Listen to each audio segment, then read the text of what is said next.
So hi guys, welcome back to the ICC Men's T20 World Cup 2026. It's match number 9 of the Super 8 stage of this tournament. New Zealand taking on England at the R. Premadasa Stadium in Colombo. New Zealand have won the toss and elected to bat first, which is a good decision at the R. Premadasa Stadium considering that it's always tough conditions to chase totals. We saw how Sri Lanka struggled when they were chasing 169 at this venue. Sri Lanka couldn't chase it down, lost one-sidedly, so New Zealand will be looking to post a similar kind of a total and try and bat England out of this game. So both the New Zealand openers are Tim Seifert and Finn Allen. A good first over from Jofra Archer, a maiden over to start. And now Liam Dawson is the new bowler into the attack for England, coming into the attack to bowl the second over of this innings. And England know these conditions really well. They have played in Sri Lanka for quite a long time now, in the last couple of months. Finn Allen on strike, and that's on the stumps, defended back to the bowler by Finn Allen. Again a dot ball to start the over. Tim Seifert survived a very close call there. An in-swinger from Jofra Archer was given as out, and then a successful review has saved Tim Seifert. This time quicker ball, and Finn Allen punches it down the ground to long off. New Zealand off the mark, Finn Allen off the mark with a single. New Zealand have to be careful a little bit. They were 84 for 6 at this same venue against Sri Lanka, and then they made a lower order recovery act to get to 168. Not every time you can recover from 84 for 6. A top order and middle order will need to contribute. And just a scenario, if New Zealand wins this game, then Pakistan will be eliminated from the tournament and New Zealand will finish the Super 8 as table toppers in this group, and they will also make it through to the semi-final. It's a quicker delivery and flicked away by Tim Seifert. It's in the gap. They might push for 2 here and they will get it. So Tim Seifert also off the mark with a couple of runs. So Pakistan fans hoping that Pakistan fans are hoping that England can win this game somehow, so that they can keep their semi-final chances alive. Otherwise, their tournament will be done. Sri Lanka are already out of it. Goes for the reverse sweep and straight to the fielder at covers. Another dot ball here. We'll just go through the changes made by both these teams. As far as England are concerned, Rahan Ahmed is playing today in place of Jimmy Overton. And I would say it's a good change because these conditions assist spin as Seifert goes for the slog sweep towards deep square leg. No one back there. One bounce and into the boundary for 4. First boundary of the innings from Seifert. Pulls out the slog sweep against Liam Dawson and succeeds in doing so.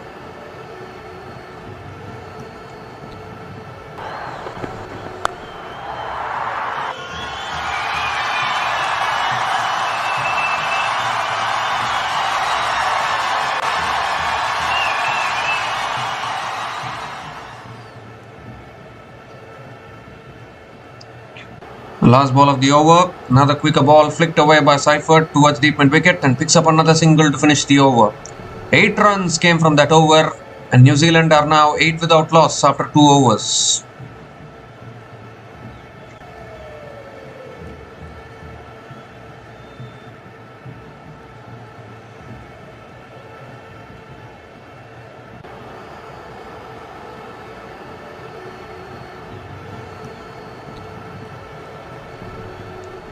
So can New Zealand win this match today and confirm their spot in the semi-final? Or can England still create some suspense going into tomorrow's match between Sri Lanka and Pakistan at Pallekele? Because even if England wins today, Pakistan will need to win by a big margin against Sri Lanka tomorrow, which will also not be easy. That is why New Zealand are 95% into the semi-final, but they'll want to seal that spot today as Archer continues into the attack. Big heave attempted there by Seifert, gets it on the pads and they'll pick up another single to start the over. So again a similar task for New Zealand actually. Bat first, post a total of around 170 odd and then try and defend it. 170 has been the par score at this venue in this particular tournament. Only Zimbabwe have won while chasing at the R. Premadasa Stadium. No other team has chased down a total successfully. Zimbabwe chased down 179 in an afternoon match against Sri Lanka at this venue. So this is a night match, so it will be even more tough to chase. Oh, extra bounce there for Archer. Finn Allen going for the drive and unable to make connection. Another dot ball.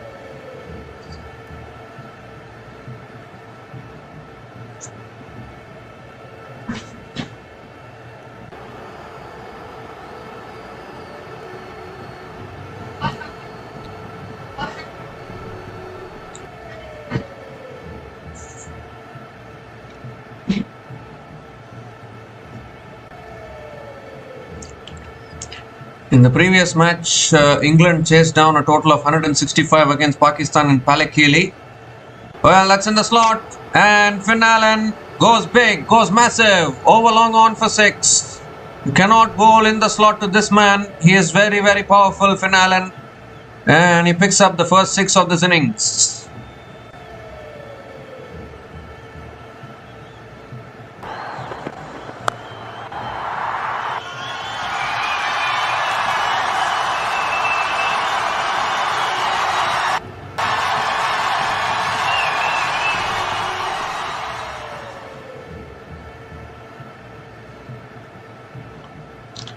This time back of the length, looking to punch it through the offside, a little bit of an inside edge towards mid-wicket. And Finn Allen picks up another single. So New Zealand are going to aim for that once again. Just try and get close to 170. Chasing 170 at this venue in these tough conditions is close to impossible. It would need a miracle for the chasing team to get over the line. We even saw India versus Pakistan match at this venue where Pakistan weren't even close to chasing above 170. Zimbabwe defended 170 against Australia at this venue. So we have seen it all in this tournament at this particular venue. Chasing teams always struggle. That's down the ground again from Seifert towards mid-on. And Seifert picks up another single.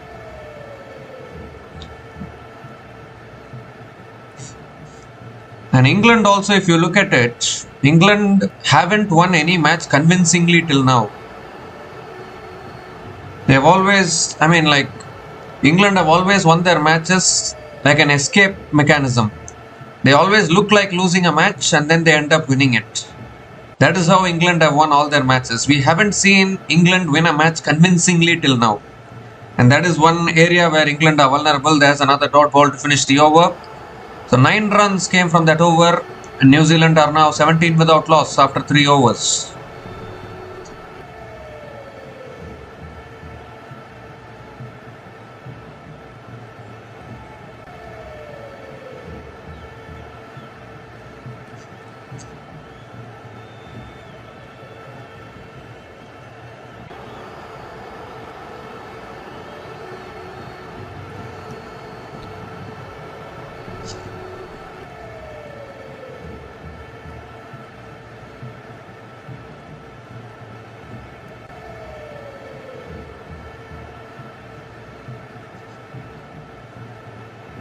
The New Zealand unchanged for today's match. Liam Dawson continuing into his second over. That's a full delivery. Seifert inside edges it towards square leg and picks up another single to start the over.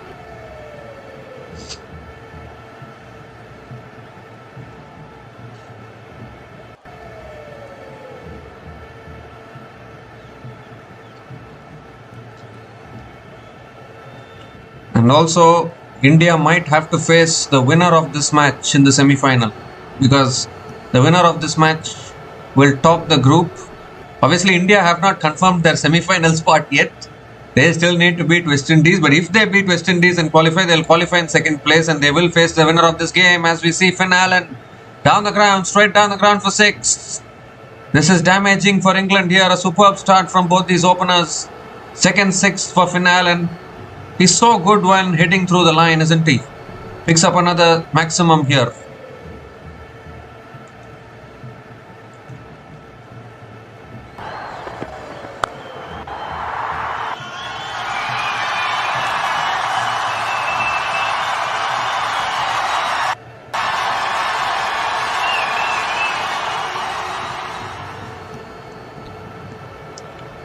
This time another quicker ball and Finn Allen flicks it away towards deep mid wicket and picks up another single.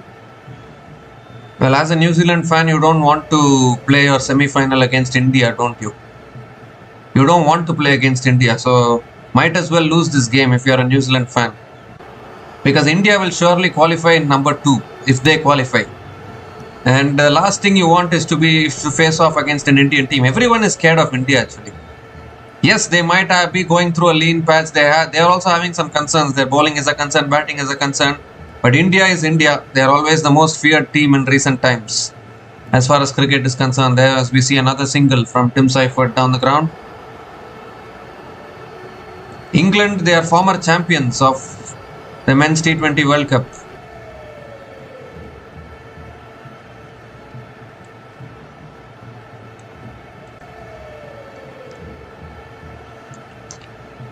England are former champions of the Men's T20 World Cup. So, if England face India, it will be a much better battle than New Zealand, is what I am thinking. As we see, Finn Allen goes down the ground to long on and picks up another single. You don't want to face India, particularly when you are chasing your maiden World Cup title. The best thing will be to try to play against some other team in a knockout match rather than playing against India actually. Seifert comes down the wicket, slices it in the air, and the ball lands safely down to long off and picks up another single.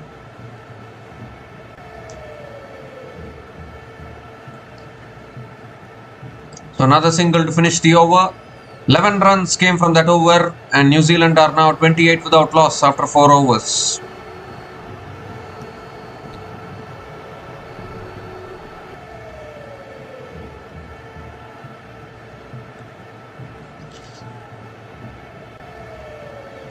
Any New Zealand fan watching this, just mention in the comments, do you want to play the semi-final against India? What if India defeats West Indies, come to the semi-final? Do you want to play a semi-final against India? I don't think so.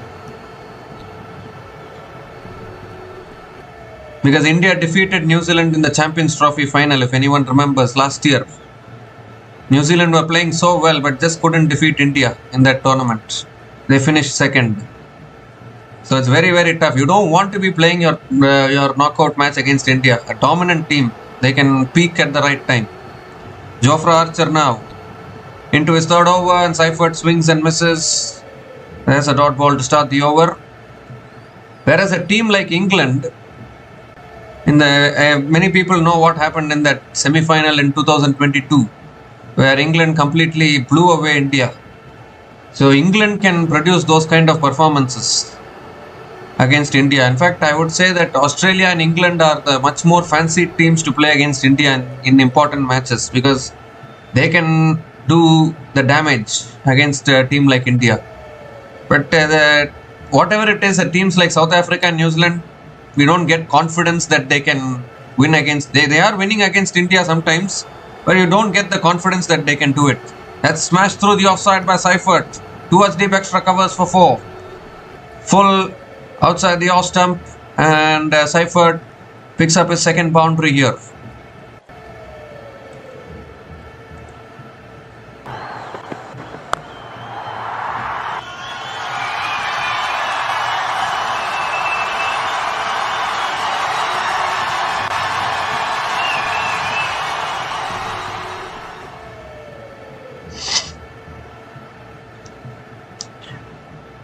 The third ball of the over coming up. And he goes straight down the ground past mid-off, and that'll be 4 more as well. Back-to-back boundaries from Tim Seifert. This time hitting it straight back past the bowler. Jofra Archer struggling a little bit here.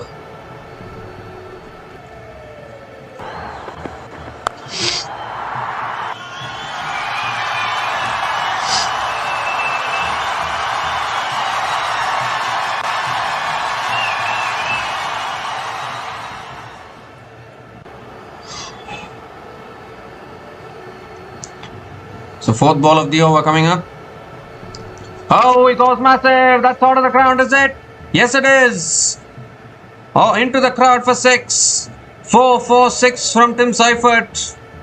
Already 14 runs from this over. Jofra Archer is getting pummeled here at the R. Premadasa Stadium.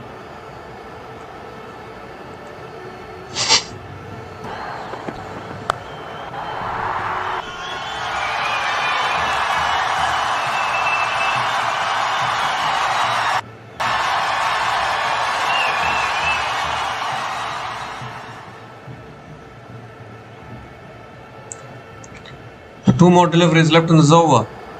Seifert is looking dangerous, goes for it again down the ground to long mid-on and picks up another single. Oh my god, if New Zealand wins this game, they'll qualify for the semi-final. They have to play against India. Darka Mahol.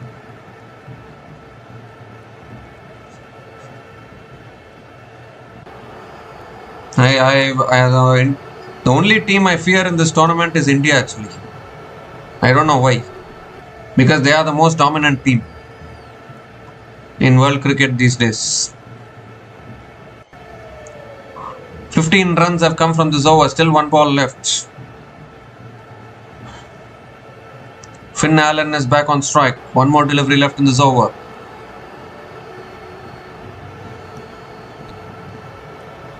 Last ball of the over. That's on the pads, flicked away by Finn Allen towards the deep mid wicket and picks up another single to finish the over. 16 runs came from that over and New Zealand are now 44 without loss after 5 overs.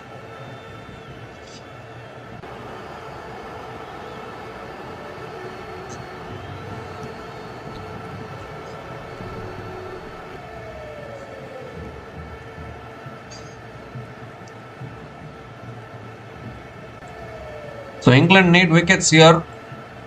They need to break this partnership. We saw against Sri Lanka and New Zealand were 84 for 6. Something similar needs to happen, otherwise England might just get battered out of this game. And this is the problem with England actually. Yes, they are already in the semi-final, but they haven't won any match convincingly till now. And when they go to the semi-final, they face teams like South Africa and India. They might find it tough to beat them because in this tournament till now, India, South Africa and New Zealand are the teams to beat. But South Africa and New Zealand have lost too many ICC knockouts. Just too many ICC knockouts they have lost.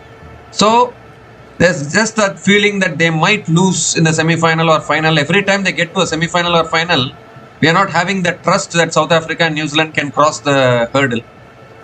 But India though, the last couple of years, if you look at it, Men's T20 World Cup 2024 champions, Women's Under-19 T20 World Cup 2025 champions, Women's ODI World Cup 2025 champions, Men's Under-19 World Cup this year champions. They also won the Men's Asia Cup last year, 2025. Everything they won unbeaten. So that is why this India is a huge problem which other teams need to crack. They need to go through here. They need to somehow find a way to beat India. And I don't know who is going to do that. Obviously, South Africa have beaten India in this tournament. But beating them once is not enough. You need to knock them out of the tournament because they are a huge threat, humongous threat in every ICC tournament. Slow ball. Allen goes big, goes out of the ground. I think, yes, flat 6 over deep mid wicket. Sam Curran introduced into the attack. And even he is travelling the journey here. Finn Allen with his third maximum in this innings. 50 comes up for New Zealand. 50 comes up in just 5.2 overs. What a partnership this is turning out to be.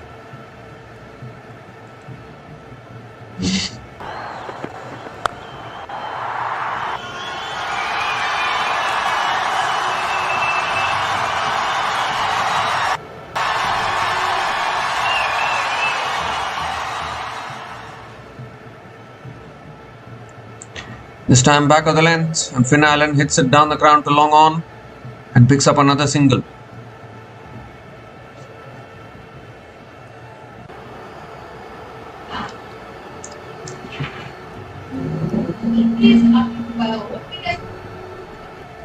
The 3 more deliveries left in this over. Tim Seifert is back on strike.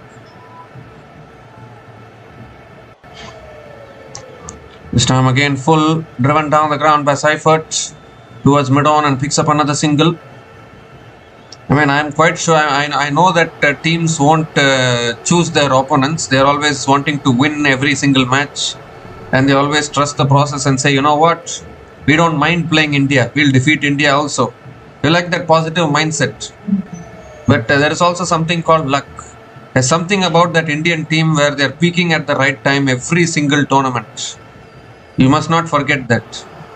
And teams like South Africa and New Zealand always in every ICC tournament, semi-finals and finals are a huge problem. That's a bouncer. It's over the top of the batter.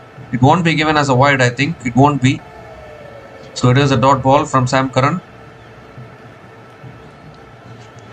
8 runs have come from this over. Still 1 ball left.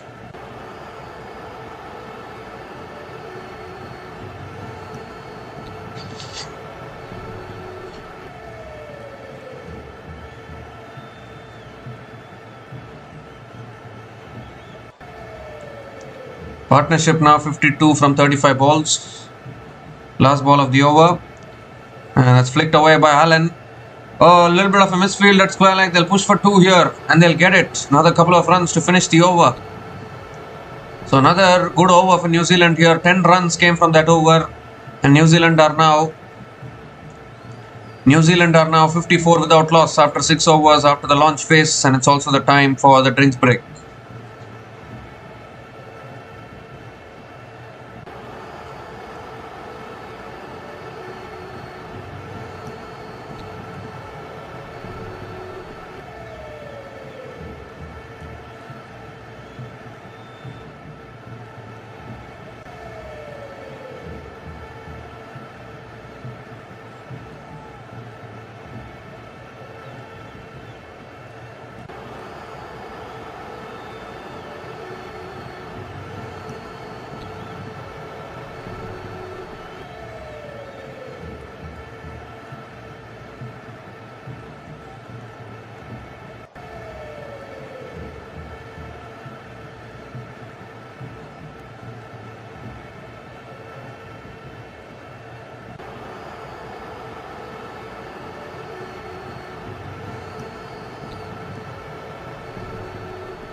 So we come to the end of the drinks break.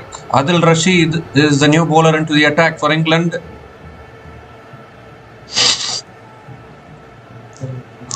Searching for wickets here. England, a really good start in the power play by these two openers. Pakistan's hopes rest in England winning this game. If New Zealand wins this, then it will be the end of the road for Pakistan and New Zealand will finish top of the group. So everything to play for in this game, not only for New Zealand but for Pakistan also. Here's Adil Rashid. As tossed up and Seifert drives it down the ground to long off and picks up another single. Chasing 170 is going to be a very, very tough ask at this particular venue, and that is, I think New Zealand are targeting that. They're trying to get to that 170 because they know how tough it has been in the second innings to chase down 170. We saw it in the previous match against Sri Lanka, where Sri Lanka were nowhere in the run chase. They were never in the run chase. The run rate never went above 6 for Sri Lanka, and they ended up scoring 107 in their full 20 overs. So definitely that has been an issue in this particular venue. We even saw Pakistan crumbling against India, not able to chase down 175 odd runs again. So It is that kind of conditions at our Premadasa Stadium haunts the chasing teams. That's why toss plays a major role. We have also seen some teams winning the toss and bowling first at this venue, and I'm like, how on earth do you decide to bowl first? You know that chasing is very tough at this venue. Why do you win the toss and bowl? Win the toss and bat. Post 170 and finish it off. As simple as it gets, and somehow people don't understand that. Teams are not understanding that. Australia opted to bowl here. They paid a heavy price. Sri Lanka themselves opted to bowl against New Zealand, paid a heavy price. Pakistan opted to bowl against India, paid a heavy price. Just not learning. You know about these conditions. Why would you...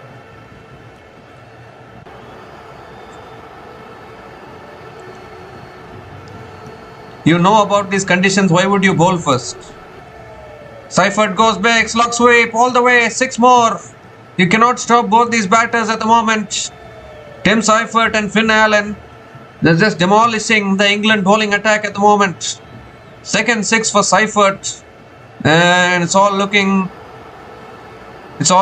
problematic now for England here, this opening partnership.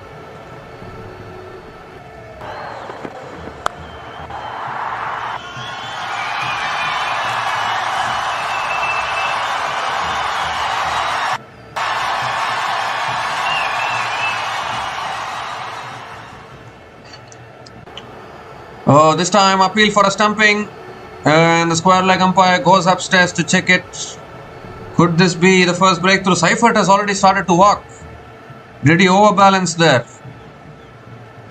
Could this be the wicket that England were looking for? Once again, the courage to toss it up from Adil Rashid. Ooh, the foot is outside for Seifert here. I think Butler is quick enough to take the bails off.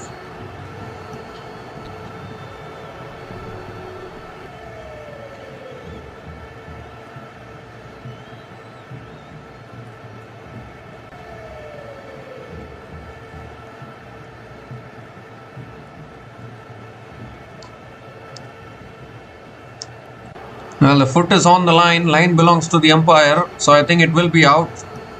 And it will be the first wicket to fall for New Zealand. So finally England breaking this partnership. Adil Rashid providing the breakthrough for England. Tim Seifert looking for another big shot there, but I think the ball turned after pitching and he overbalanced there. So the first breakthrough for England, a huge one. They needed the wicket, they got it. Tim Seifert is gone after scoring 35 from 25 balls, and New Zealand are now 64 for 1 after 7 overs.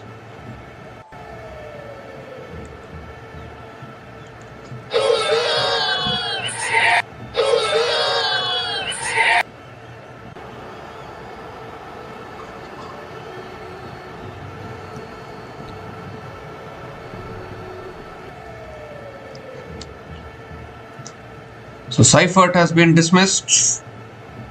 This is exactly what England wanted. Try and break the opening partnership. Adil Rashid has given the breakthrough for England.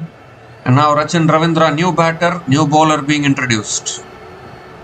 New batter to the crease is Rachin Ravindra. New bowler into the attack for England is Will Jacks, who has done really well in these subcontinent conditions. Tosses it up, and Finn Allen hits it down the ground to long off and picks up another single to start the over.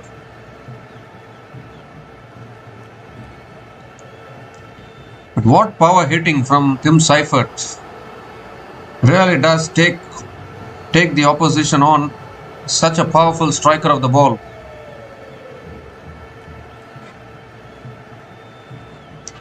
His foot was on the line actually, and that is what caused his dismissal there. As tossed up, Ravindra drives it back to the bowler. Another dot ball from Will Jacks.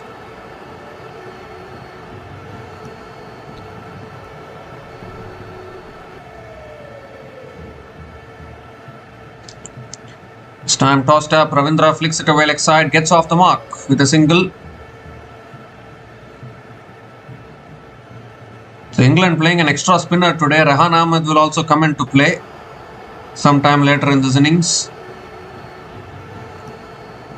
If England wins this match, they will be up against India or West Indies in the semi-final. If England loses this game, all opportunity for them to play South Africa. It goes up in the air. Fielder there, taken at deep mid wicket. They say one brings two. Second wicket down for New Zealand. Finn Allen holds out at deep mid wicket. And that is exactly what England wanted. Will Jacks brought into the attack and delivers the breakthrough here. Both openers dismissed in the space of 2 overs after a good start. Finn Allen looking to go big, looking to accelerate, but finding the fielder at deep mid wicket there. So New Zealand now 2 down. Finn Allen gone after scoring 29 from 19 balls. And New Zealand are now 66 for 2 after 7.4 overs.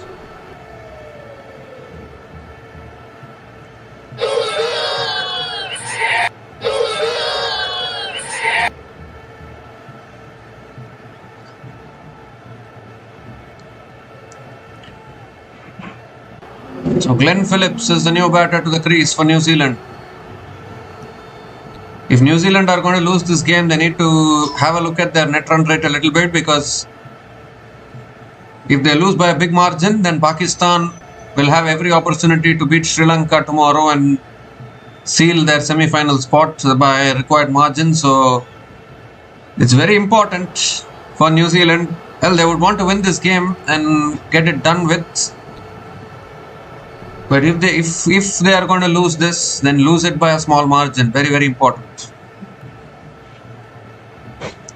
2 more deliveries left in this over. Phillips is on strike. That's flicked away by Phillips straight to mid wicket. Another dot ball here from Will Jacks. Yeah, this is where England have been good actually. Their spinners have always delivered. We saw in the game against Sri Lanka as well. Even in the previous game against Pakistan. Last ball of the over. That's flicked away by Phillips straight to mid wicket. Another dot ball to finish the over.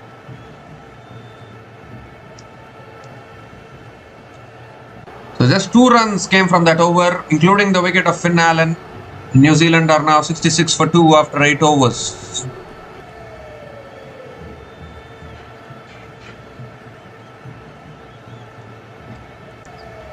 So now New Zealand need to be a little careful. We saw in the previous match they slipped to 84 for 6. Almost lost that game in all honesty, but somehow that lower order recovery got them to 168. So very, very important to be careful. Not every day a lower order recovery can happen. 1 wicket here and there can make a huge difference. Adil Rashid now continuing into his second over. Ravindra on strike. Oh, tossed up, looking to flick it away. It's towards short fine leg. Again a dot ball to start the over. You need to calm down now. Yes, they've got off to a good start in the power play, but when the wickets start to fall, you need to be very, very calm at this particular venue, R. Premadasa Stadium, because if you try too much, then you might end up getting below par. That's an appeal for LBW. Umpire says not out. Will they go upstairs? Will they go for the review? I think Harry Brook is not interested for the review. So 2 dot balls to start this over.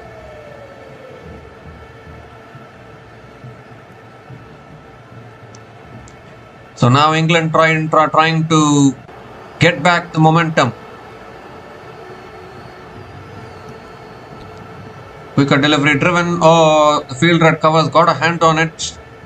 They're coming back for a second. No, they are not. Just a single for Rachin Ravindra.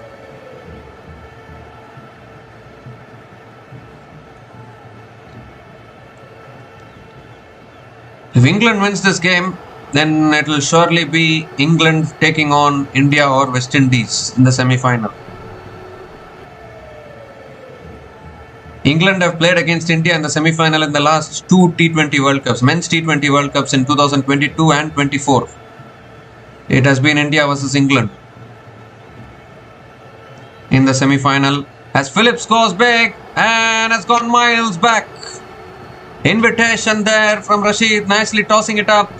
And Phillips says, okay, thank you very much. I will deposit you over deep mid wicket, and gets off the mark with a 6.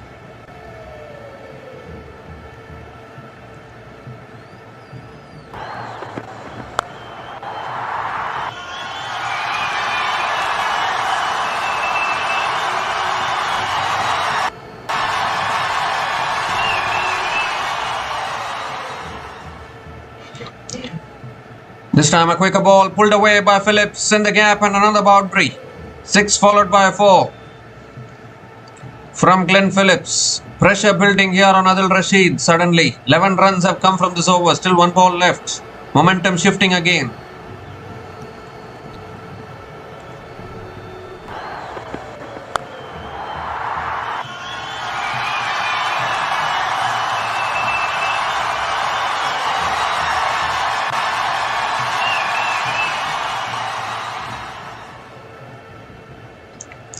This time Phillips punches it towards point, another dot ball to finish the over. 11 runs came from that over and New Zealand are now 77 for 2 after 9 overs. So what I was trying to say is, if India and England again face off against each other in the semi-final, it will be for the 3rd time in a row in men's T20 World Cup history. 22, 24 and now 26. In 2022, England obviously 170 odd runs, they chased it down with 10 wickets, they won by 10 wickets, and then in 2024 India fought back and they beat England in the semi-final. Now again there is a chance, if England wins this game, that we might see another one of those semi-finals between India and England. So that can become a rivalry, isn't it? We are all talking about India versus Pakistan being a big rivalry. Why not India versus England? Why not India versus Australia? Will Jacks around the wicket and Ravindra drives it away towards covers and picks up another single to start the over.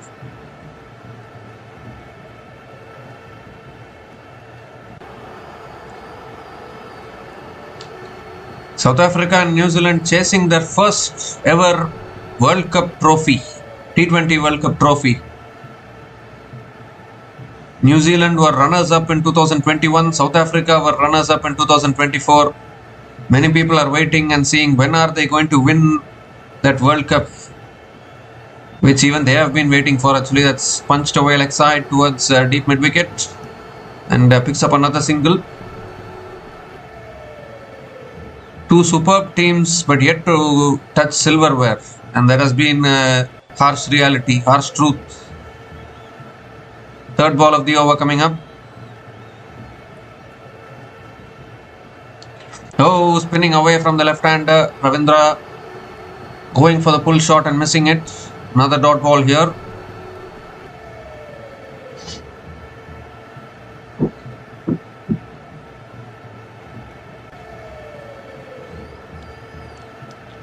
This time driven away down the ground again by Ravindra towards long off.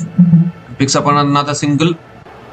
At the moment, New Zealand are on top actually, because if they can get to that 170 as I'm talking about, it won't be easy for England, who are having so many batters who have still not clicked in their team. Phil Salt has been a hit or miss kind of a player. Josh Buttler has been out of form, totally out of form. Tom Banton, barring one knock against Scotland, hasn't fired with the bat. So plenty of problems as we see an edge flies away for 4. Taking the outside edge there from Glenn Phillips. And another boundary. New Zealand are really going strong here.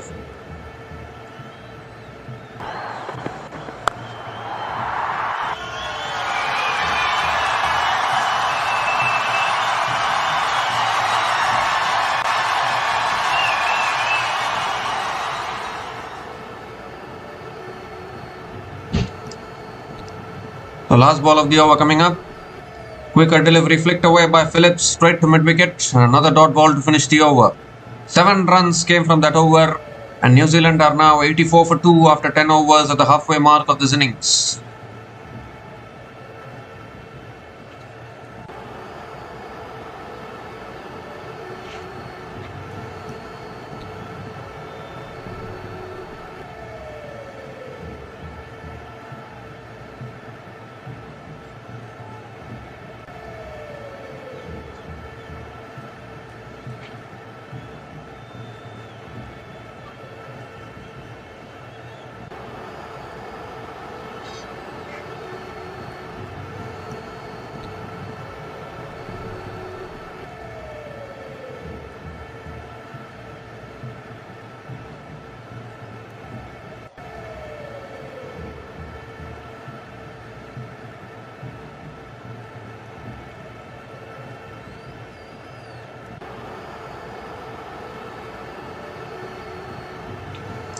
So Jacob Bethel is a new bowler into the attack, and that's a full toss. Ravindra smashes it down the ground for 4. Great way to start the over. Low full toss there from Bethel, and punished by Rachin Ravindra, picks up his first boundary in this innings.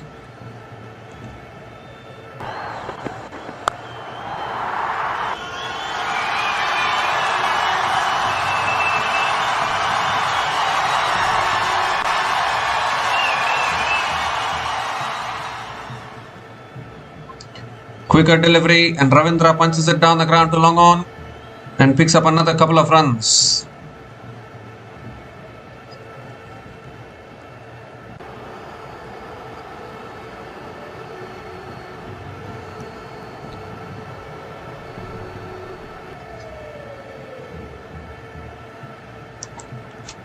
So 6 runs from the first 2 balls of this over, still 4 balls left. Ravindra is back on strike. Pakistan sweating here because England are not doing well. New Zealand are right in control of this game. Pakistan sweating, and maybe New Zealand themselves are sweating because they might have to play against India if India get over the West Indies. Looking to flick it away there, misses it completely. Another dot ball. So New Zealand making themselves sweat along with Pakistan. Pakistan will be knocked out. But the problem with New Zealand, they have to face India. And in recent times, it's been very tough to defeat India in knockout matches.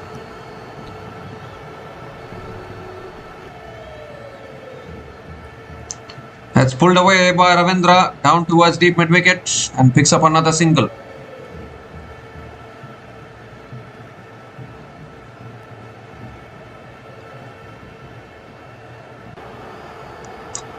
Two more deliveries left in this over.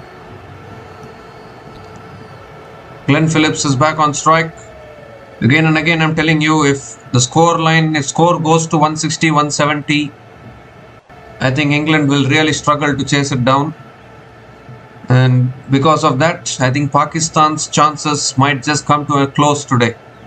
Sri Lanka are already eliminated. Pakistan will be another team which gets eliminated. That smash down the ground. Beats long on and into the boundary for 4. Glenn Phillips at his best here. A terrific shot down the ground. And a second boundary in this over. Beautiful batting.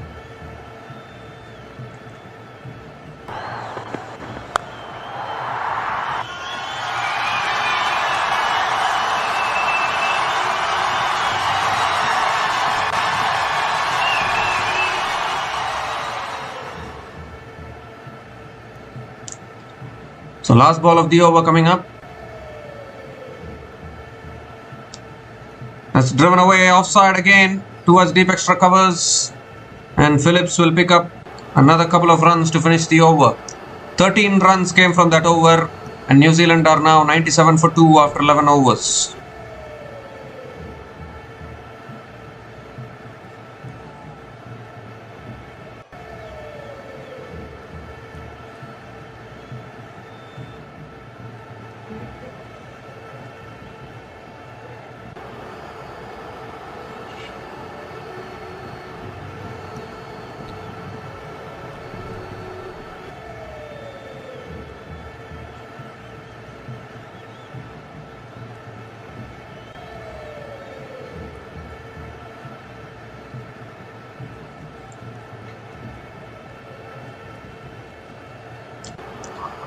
So 9 more overs left in this innings. Rahan Ahmed is the new bowler into the attack for England. He's been brought into the playing 11 today in place of Jimmy Overton. Rachin Ravindra is on strike. That shot pulled away by Ravindra, but the fielder is there and he takes the catch at deep mid-wicket. Another wicket goes down, a rank long hop from Rahan Ahmed there. But Ravindra holds out at deep mid-wicket. And England get another wicket here. Rahan Ahmed, the very first ball of his spell. Not the best of deliveries, but it doesn't matter if you are able to take wickets. And unfortunately, Rachin Ravindra, he has had a very tough time as far as T20 cricket is concerned. Only one good knock against Canada, but apart from that, his struggles are continuing with the bat. Rachin Ravindra gone after scoring 11 runs from 13 balls. And New Zealand are now 97 for 3 after 11.1 overs.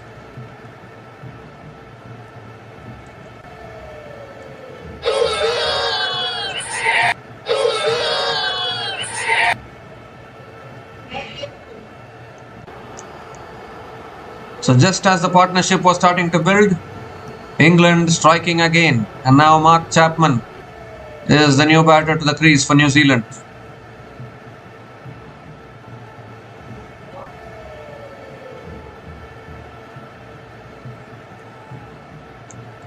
Mark Chapman coming in at number 5. Still New Zealand in a good position, because if they can get to that 170 mark, they are well on course to get 170. As long as they keep their wickets in hand, they can get to that 170 plus. And once you get there, it'll be a big headache for the chasing team, because conditions will then take over when England start to chase. Rehan Ahmed coming around the wicket to Chapman. That's a short ball pulled away by Chapman towards deep mid wicket and gets off the mark with a single.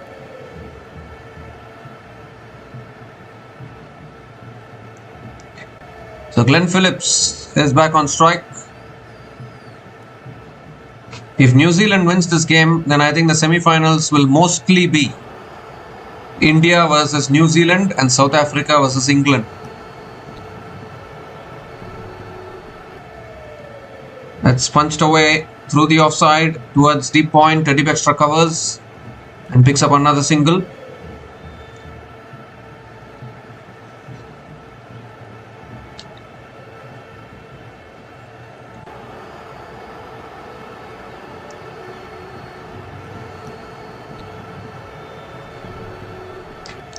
Quicker ball again. Chapman hits it down the ground to long on. Another single. 100 comes up for New Zealand.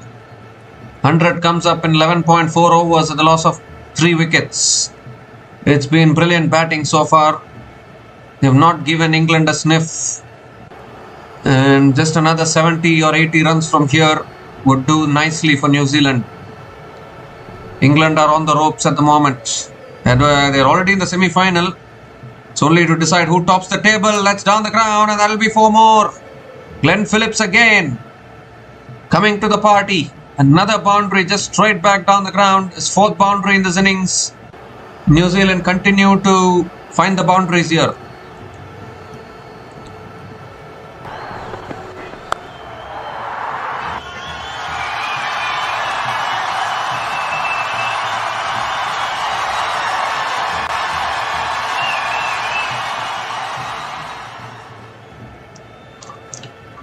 Last ball of the over, shot again, pulled away by Phillips towards deep mid wicket. Good fielding at deep mid wicket.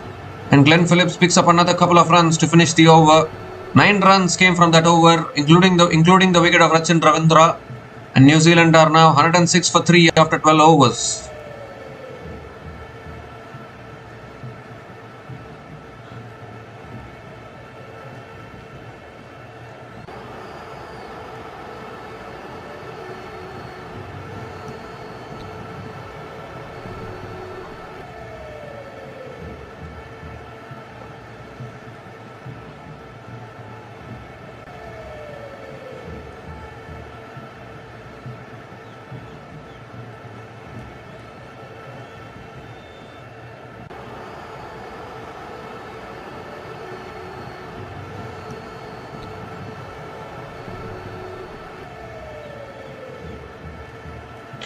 So Liam Dawson is back into the attack now, into his 3rd over. Mark Chapman is on strike. Well, that's pulled in the air. Is there any fielder coming underneath it? No, it lands safely. Lands safely to long on, and Chapman picks up another single.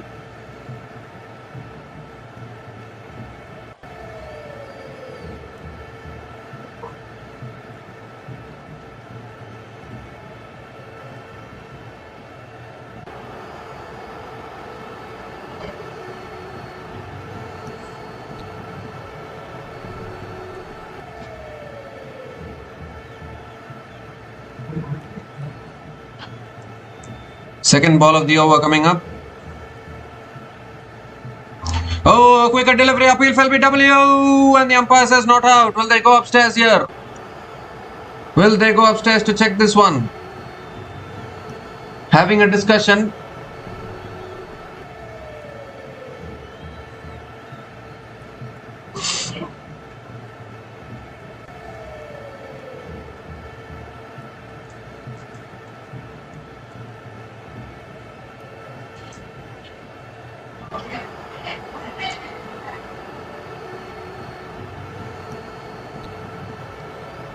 They have not gone for the review. Short and wide, cut away again, straight to the fielder at covers. Another dot ball here.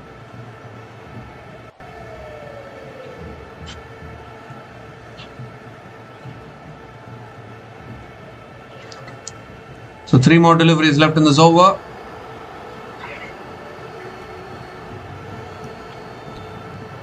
Goes over the top of the offside here towards deep extra covers. Another single for Phillips. I tell you what, 200 is on the cards for New Zealand.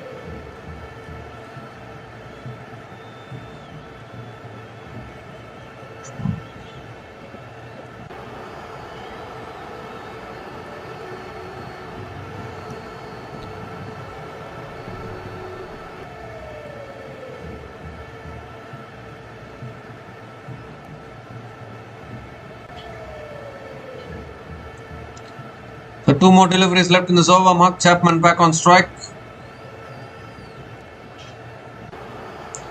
And he goes big. Chapman, has he got enough? Has he? Oh, it's 1 bounce and into the boundary for 4. Found the gap beautifully there, Chapman. And picks up his first boundary in this innings.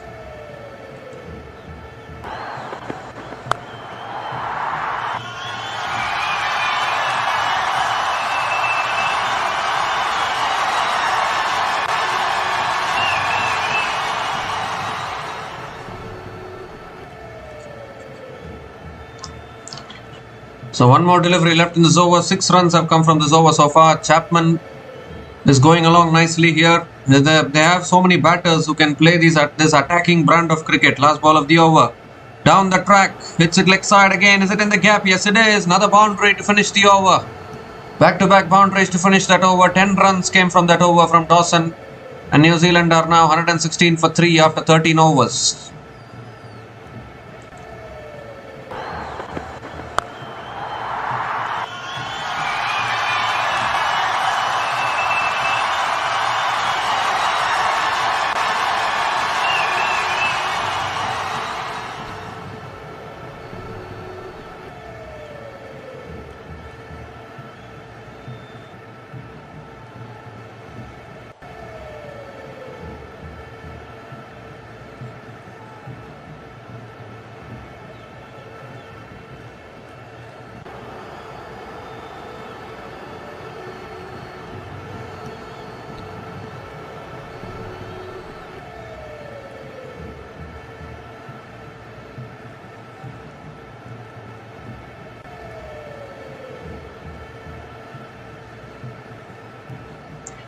So Will Jacks is back into the attack into his 3rd over.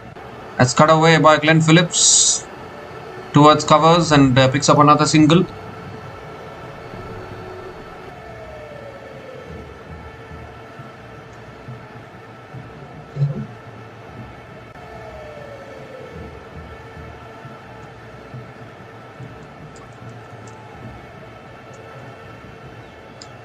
This time Chapman comes down the wicket, flicks it away again towards deep mid wicket. Might push for 2 here. And they will get 2. Good running between the wickets. Another couple of runs for Mark Chapman.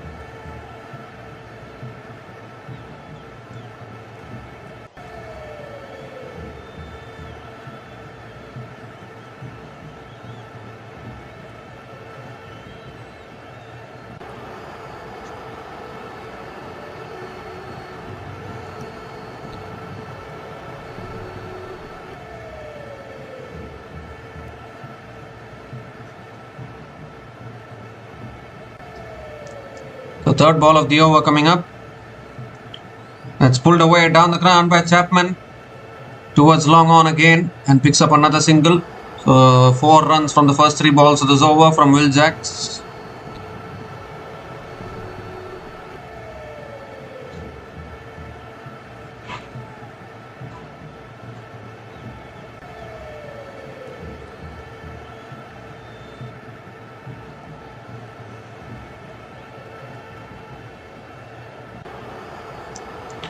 So 3 more deliveries left in this over.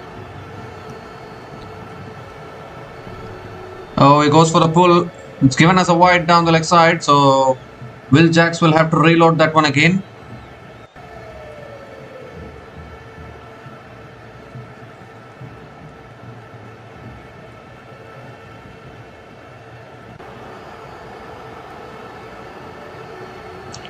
As tossed up, swept away by Phillips towards deep mid wicket and picks up another single.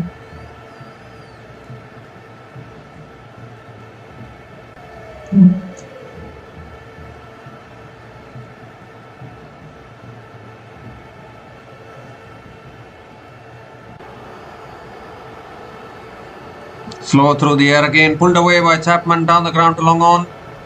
Another single to finish the over. 8 runs came from that over, and New Zealand are now 124 for 3 after 14 overs. And there's still one more delivery left. Still one more delivery left in this over.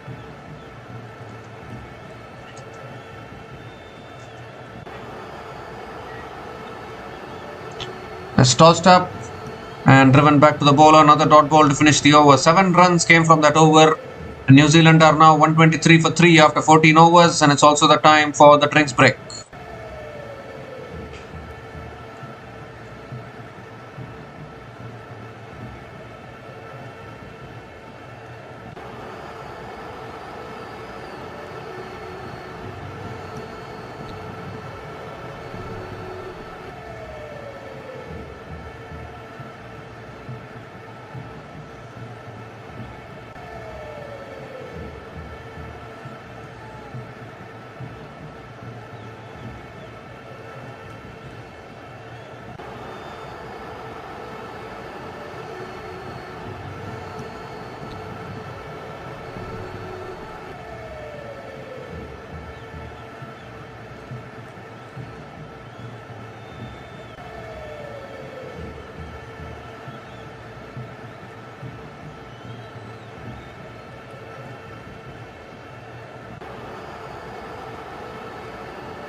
So we come to the end of the drinks break, and Mark Chapman has been stumped first ball, looking to come down the wicket, looking to take the bowling on, but unfortunately missing it altogether, and Josh Butler doesn't make a mistake behind the stumps. So the 4th wicket goes down here for New Zealand. Adil Rashid picks up another important wicket here, and that is exactly what England needed. Mark Chapman is gone after scoring a quick cameo of 15 from 9 balls, and New Zealand are now 123 for 4 after 14.1 overs.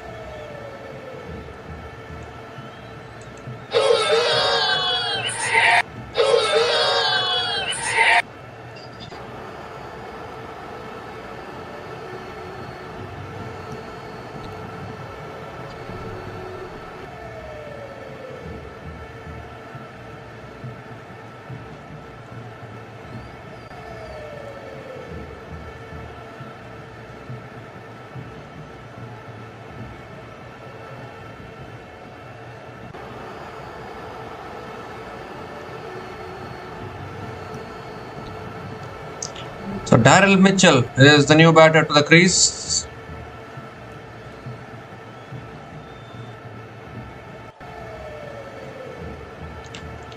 So Daryl Mitchell coming in at number 6. Second ball of the over coming up. It's tossed up on the stumps and Mitchell defends it back to the bowler. And another dot ball from Adil Rashid.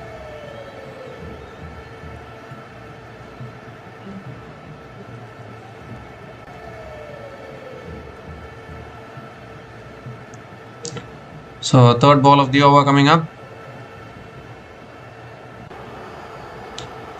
This time tossed up, Mitchell hits it down the ground to long on and gets off the mark with a single.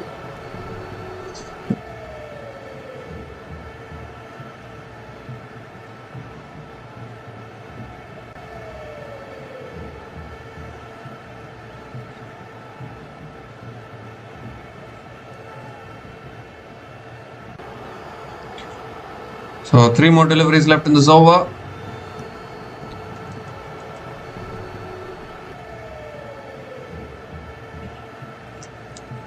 Phillips goes for the cut shot straight to point. Another dot ball from Adil Rashid.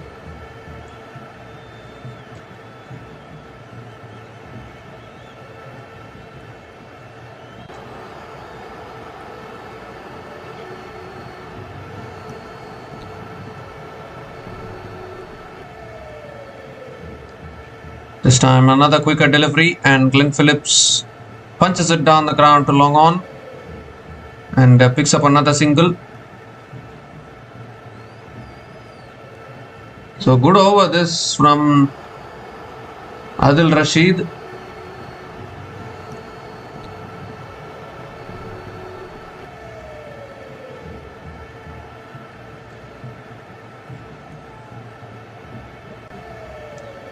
Last ball of the over. Oh, Googly gets it on the pads, was looking to flick it away there. And another dot ball to finish the over. 2 runs came from that over. Excellent over from Adil Rashid. 2 runs came from that over, including the wicket of Mark Chapman. And New Zealand are now 125 for 4 after 15 overs.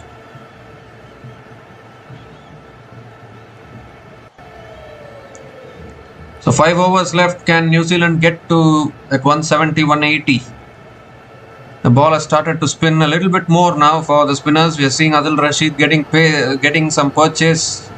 Even Will Jacks, Liam Dawson. Rehan Ahmed has also picked up a wicket. So this is the time when the batters need to be a little careful here. It's not going to be easy to bat now. The last 5 overs of this innings. Glenn Phillips is on strike. The good thing for New Zealand is they have kept wickets in hand today. They didn't fall like how they fell against Sri Lanka. It's tossed up, it's hit down the ground by Phillips. And they're coming back for a second. Good running between the wickets. Another couple of runs for Glenn Phillips to start the over.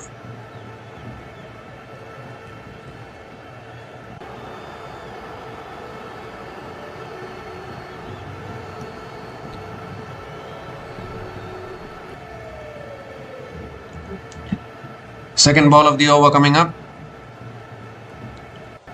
That's cut away by Phillips. Straight, oh, little bit of a fumble by Archer. And Phillips will pick up another single.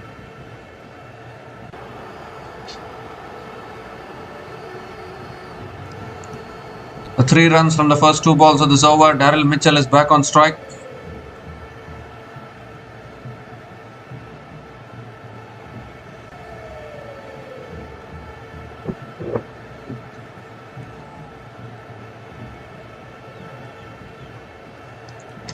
It's tossed up, Mitchell comes down the wicket and hits it down the ground to long off and picks up another single.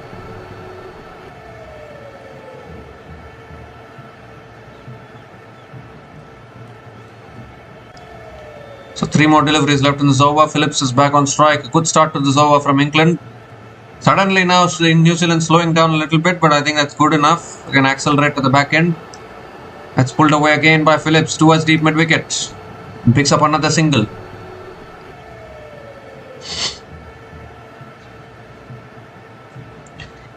It's going to be extremely challenging for England to chase it down. Pakistan fans watching this They need England to win, otherwise their tournament will be over today. As tossed up again, hit leg side by Mitchell towards deep mid wicket and picks up another single. 6 runs have come from this over, still 1 ball left.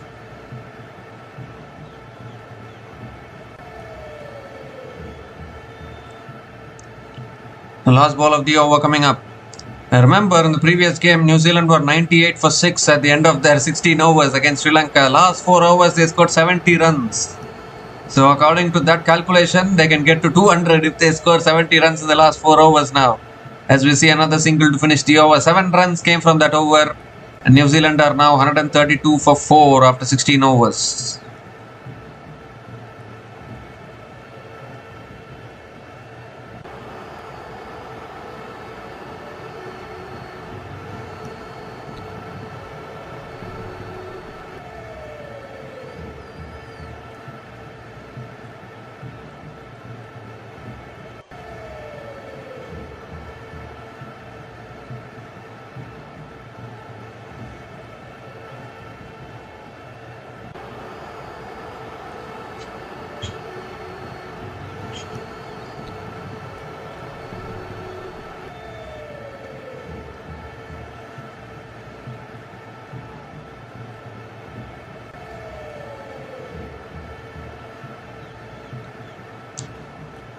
So Liam Dawson is back into the attack into his last over. Glenn Phillips is on strike. Phillips on 37 from 25 balls. That's short and wide, cut away by Phillips towards deep extra covers and picks up another single to start the over.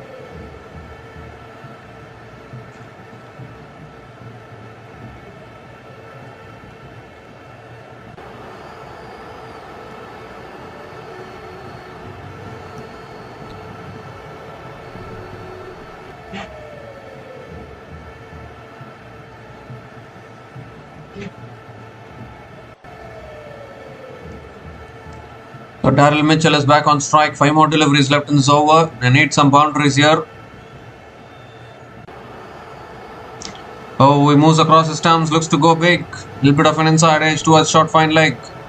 Another dot ball from Dawson.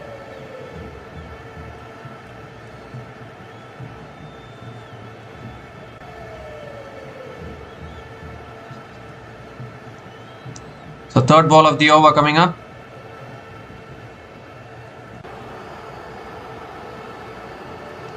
Oh, he goes for the reverse sweep, unable to make connection. Switch it attempted. It's another dot ball. So squeezing in here, England. Just 1 run from this over. Suddenly now New Zealand has slowed down. Not able to get the boundaries. Daryl Mitchell 3 from 7 now.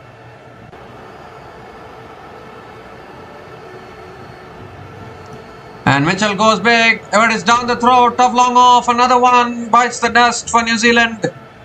Daryl Mitchell just couldn't get going. Needed to play the big shot. And he's holed out at long off. 5th wicket goes down for New Zealand. And the squeeze is on here from England. That is for sure.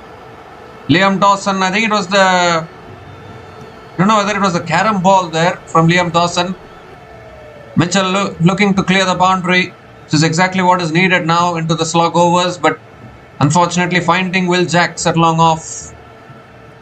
And England continue to take wickets. It's a tricky period of play for New Zealand. Daryl Mitchell gone after scoring 3 runs from 8 balls. And New Zealand are now 133 for 5 after 16.4 overs.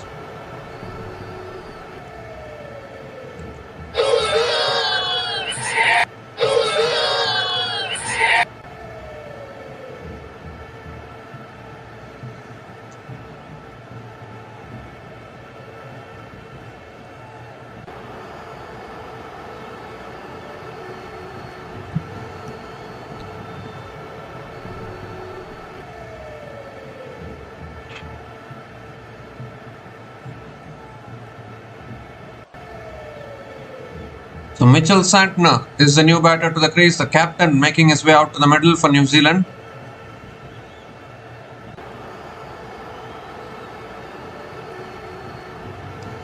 Two more deliveries left in this over.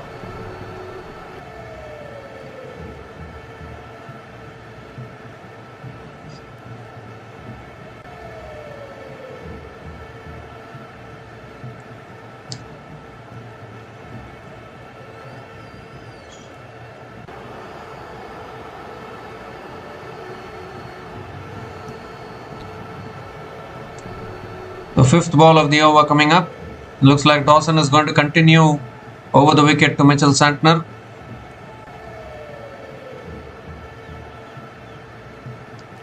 That's tossed up again and driven down the ground by Mitchell Santner towards long off. And Santner gets off the mark with a single.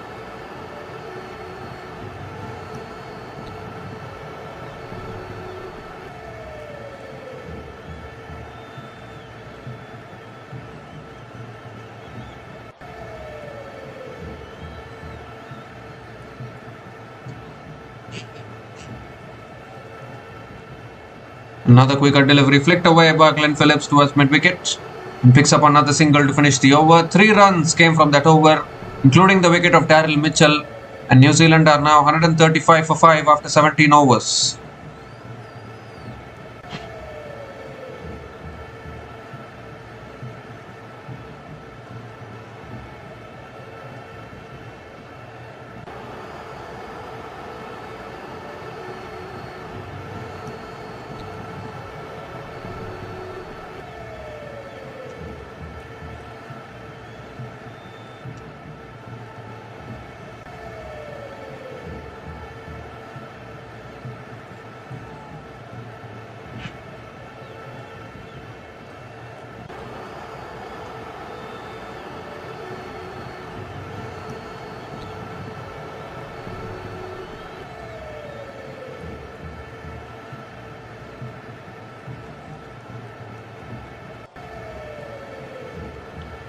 So 3 more overs left in this innings. Looks like Will Jacks is going to be bowling the 18th over here for England.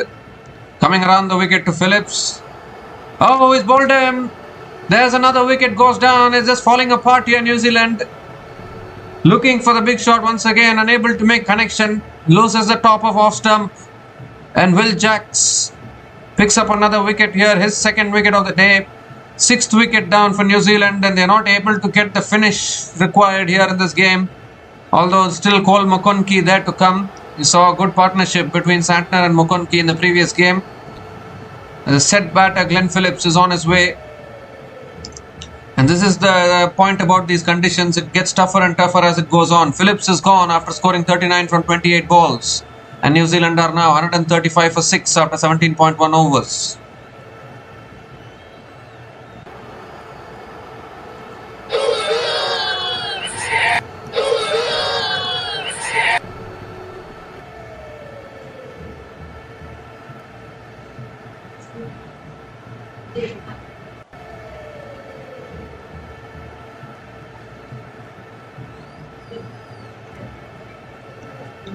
So Cole McConkie is the new batter to the crease for New Zealand.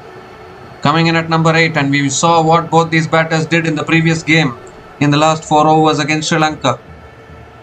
Can they do something similar? They only need to push that score next to 170.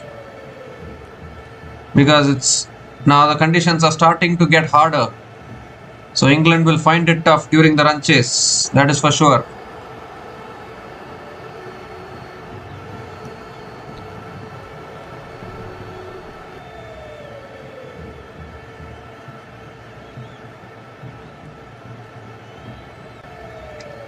This time quicker delivery. McConkie cuts guided away toward short third man. Another dot ball.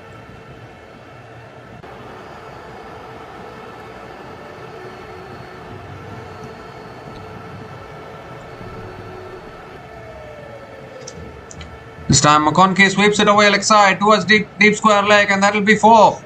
Cole McConkie gets off the mark with a boundary. Really good striker of the ball. We saw it in the previous game.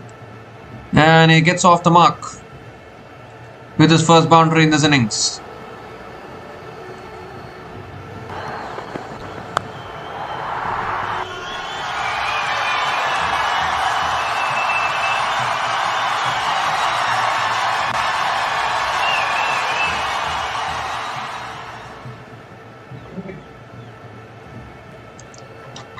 Three more deliveries left in this over. Tossed up again, and McConkie drives it towards covers and picks up another single. Mitchell Santner is back on strike.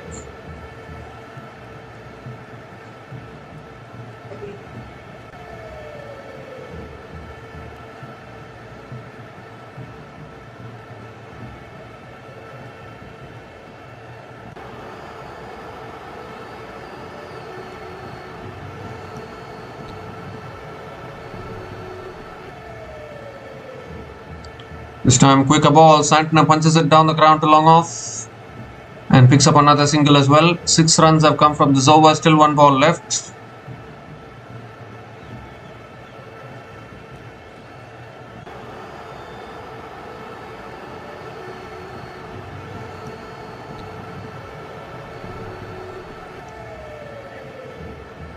The last ball of the over coming up.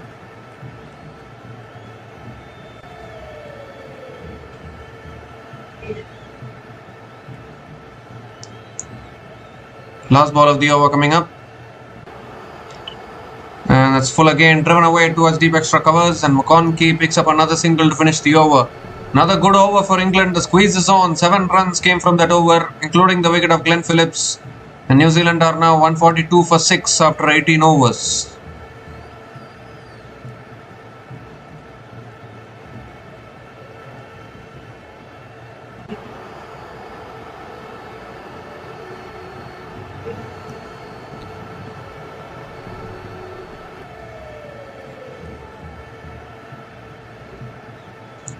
Two more overs left in this innings, and New Zealand have slowed down here. The last 5 overs only going for 29 runs. So England have pulled things back here with their spinners. They might just continue with spin actually. Adil Rashid is going to be bowling the penultimate over. Will Jacks has bowled out 2 for 23 in his 4. Rehan Ahmed still has 2 overs left, so it will be interesting to see whether Rehan Ahmed will bowl the last over.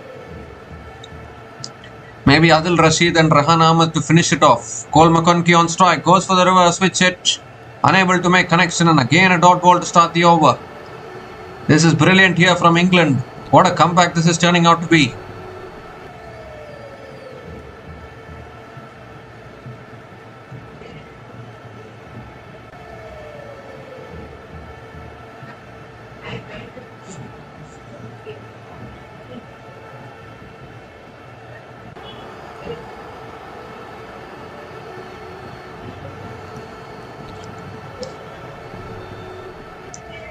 This time tossed up, and McConkey hits it down the ground to long off. Might push for 2 here, and they will get 2. That's good running between the wickets. Another couple of runs for McConkey.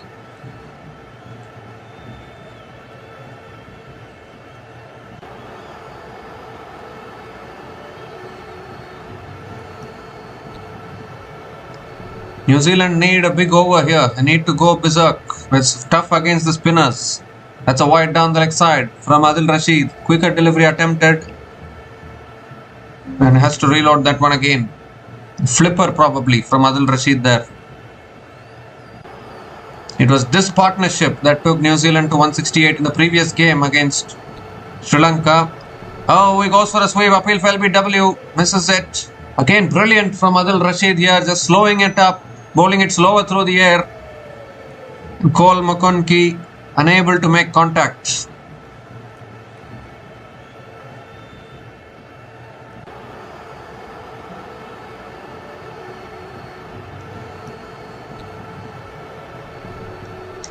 Oh, he goes for a sweep again. Off the toe of the bat, back to the bowler. Another dot ball. What a comeback this is from England. Again, just 3 runs coming from this over. It's the penultimate over for your information. Still have not got themselves to 150 here. 2 more deliveries left in this over. McConkey will look to go big now.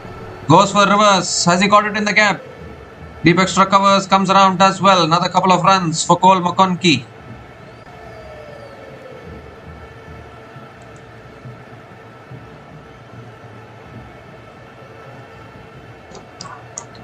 The last ball of the over coming up. McConkey is on strike, needs to go big. I thought they might reach 170, 180 the way they were going, but suddenly now things have slowed down drastically for New Zealand. Even doubting whether they can get to 160 from here. It will still be a good total, but England will back themselves to chase it.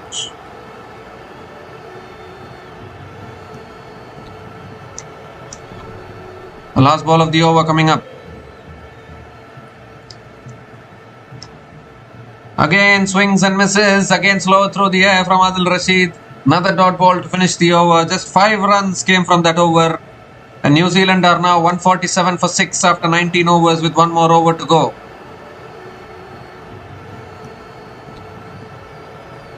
Will it be Rahan Ahmed who will be bowling the last over for England, or will it be Jofra Archer?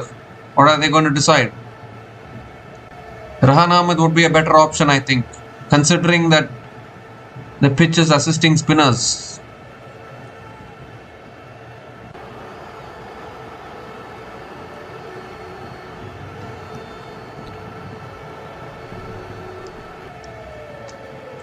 So as predicted, it is Rahan Ahmed who will be bowling the last over for England.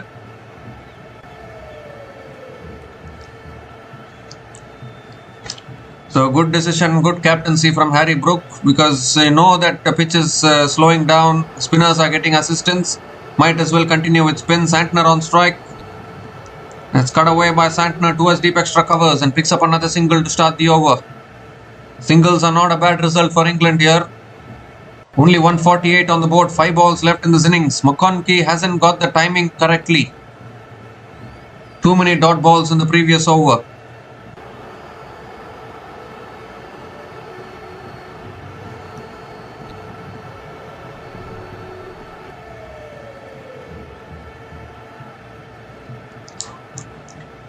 Second ball of the over coming up.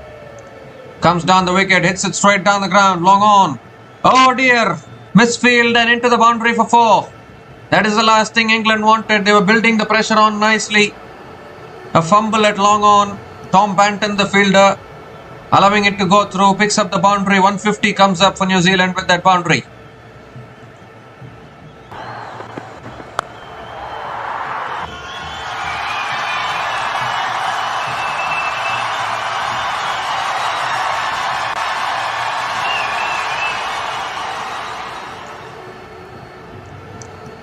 And this time is bowled him here.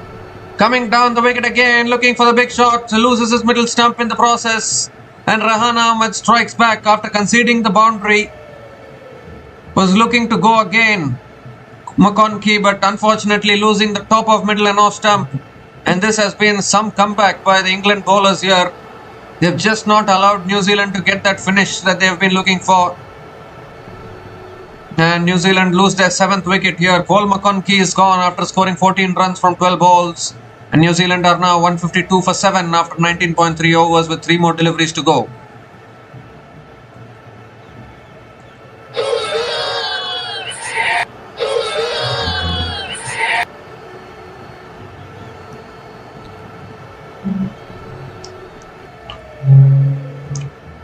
So Matt Henry is the new batter to the crease for New Zealand.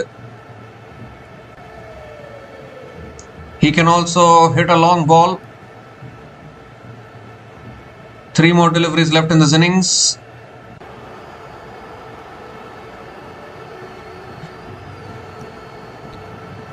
This will still be a challenging run chase for England, no doubt about that. Henry goes down the ground to long on and gets off the mark with a single. More importantly, gives a strike to Mitch Santner to see whether he can find a few boundaries towards the end, the last 2 balls of this innings.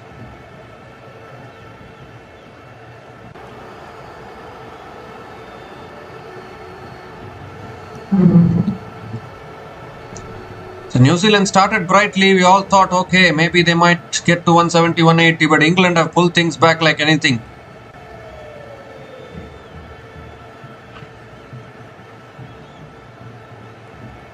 Excellent captaincy from Harry Brook as well. Persisting with spin. Archer hasn't bowled his full quota, but Brook doesn't care. Continuing with spin, trying to finish it off nicely. 5th ball of the over coming up. And he swings and misses. There's another dot ball. This is unbelievable here from England. New Zealand are going to finish below 160, I think. By the looks of it, only 1 ball left. The 6 here will take them to 159.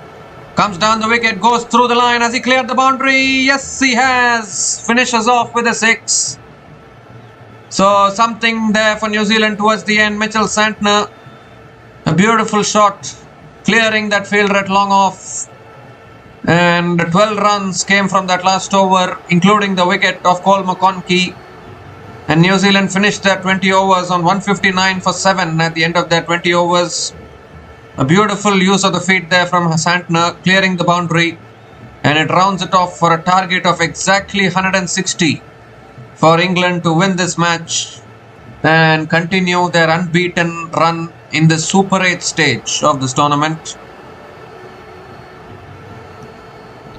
As far as New Zealand are concerned, I think this is still a tricky target for England to chase down. So I think New Zealand will be happy that they've got 159. That sixth of the last ball of the innings has given some momentum. Although England did chase down 165 in their previous game against Pakistan, but that was in Palakili. This is in R. Premadasa Stadium, so two different venues. Until now, Zimbabwe are the only team that has chased down a total successfully at the R. Premadasa Stadium in Colombo, and Zimbabwe did that in a day game as well. So this is a night match and it will be more challenging to chase down a total.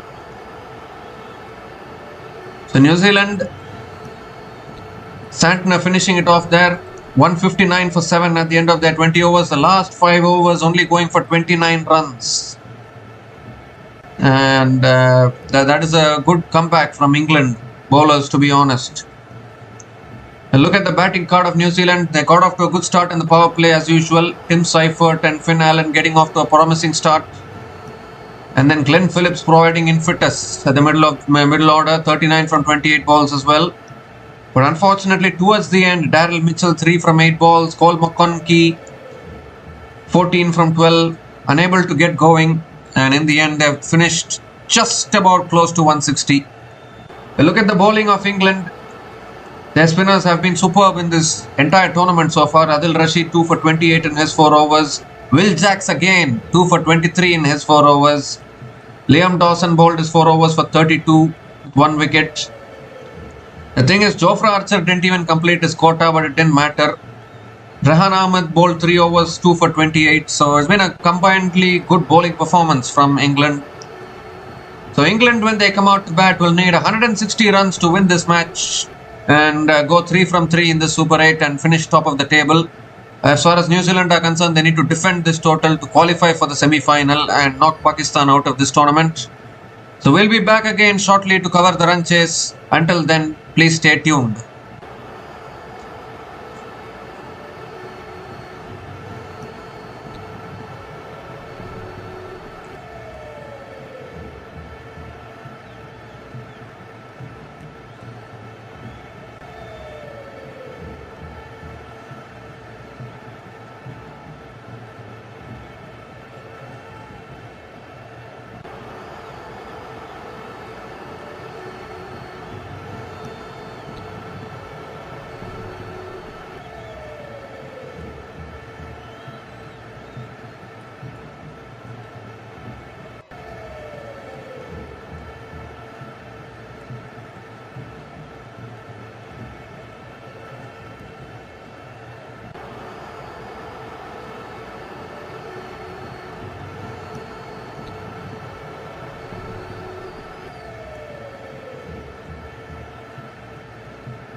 So hi guys, welcome back to the run chase, and what a start this is for the New Zealand new ball bowlers here. Both the openers have been dismissed, and now Jacob Bethel and Harry Brook at the crease. Lockie Ferguson has started with a wicket. Matt Henry picked up the wicket of Phil Salt. Told you these are tough conditions to chase down, but New Zealand finished it a little slowly, but still target of 160 can still be challenging. We saw how Sri Lanka struggled in their previous run chase against New Zealand. So England won't find this easy, and unfortunately for Pakistan, their chances are also looking very bleak the way England are playing. 2 more deliveries left in this over. Bethel on strike, and that's defended again by Bethel. Defended again by Bethel towards point, and another dot ball from Lockie Ferguson.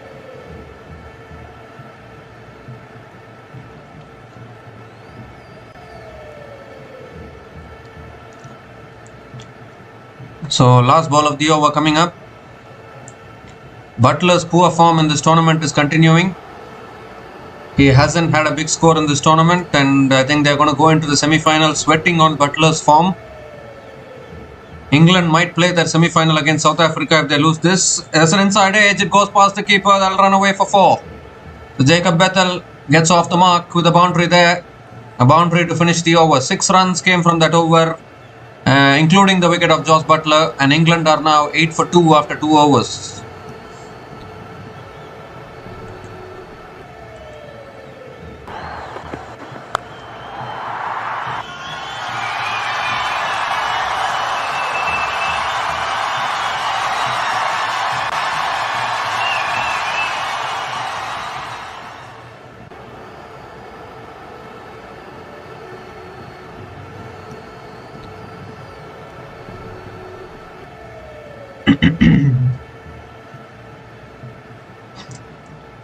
So this has been the issue for England actually. The top order has not looked convincing in this tournament, continues to not look convincing even today, because Salt and Butler have been dismissed. Henry continues into his second over, starts with a wide down the leg side, so has to reload that one again.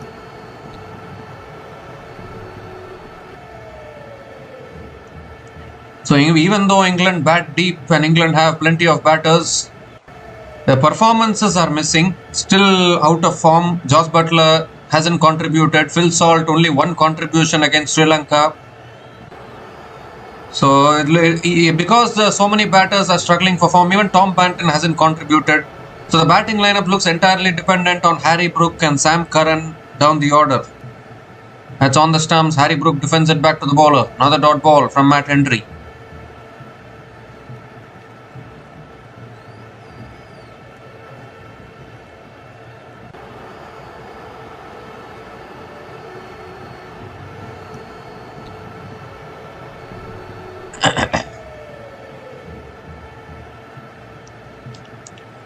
So third ball of the over coming up.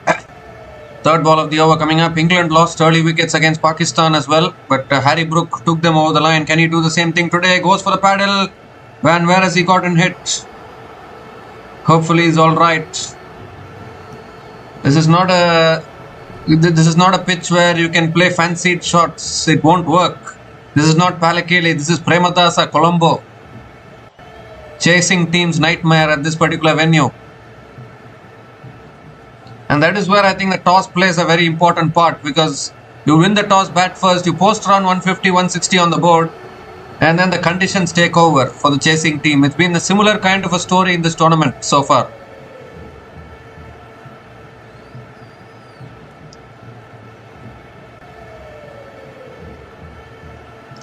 Oh, that's another beauty. Beats the outside edge of Harry Brook. Extra bounce as well for Henry. This is outstanding bowling. England feeling the pressure here. No doubt about that. Squaring up Harry Brook there. And there's nothing you can do actually. You just have to go through these hard overs as a batter, because the conditions are like that. It becomes, to be brutal and honest, our Premadasa Stadium conditions becomes like a test match conditions in the second innings for the chasing team. Look at how teams struggle in test matches while chasing down these kind of totals. It becomes like that in a T20. The only difference is in test match you can chase down the total and at your own convenience. In T20s the required run rate will come and put more pressure on you. So that is the difference between test match and T20. But still the conditions become very, very tough. As we see another dot ball here. 4 consecutive dot balls from Matt Henry.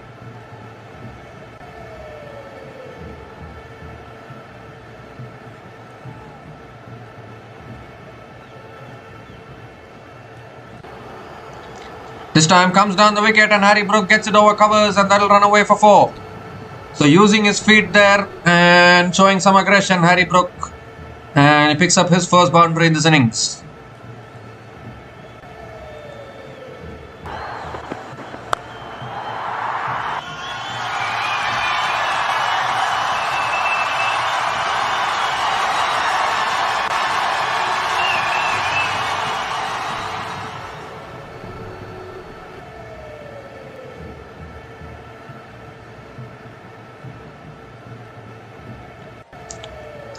The last ball of the over coming up.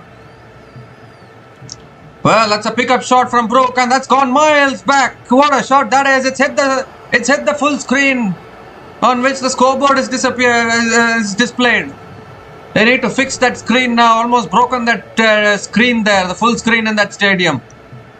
A 6 to finish the over from Harry Brook. 4 under 6 to finish that over. Good over has become a little expensive for Henry. 11 runs came from that over. And England are now 19 for 2 after 3 overs.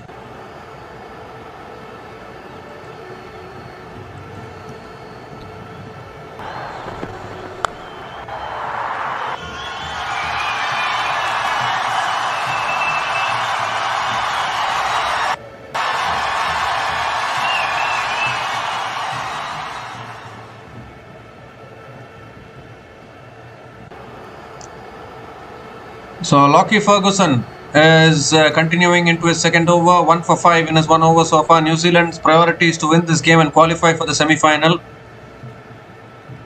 Whether they face India or not is a headache to be thought afterwards. That's pulled down the ground by Bethel, straight down the ground for 4. Again a boundary to start the over, so now the boundaries are starting to flow here for the England batters. 4, 6 and 4, Lockie Ferguson concedes a boundary.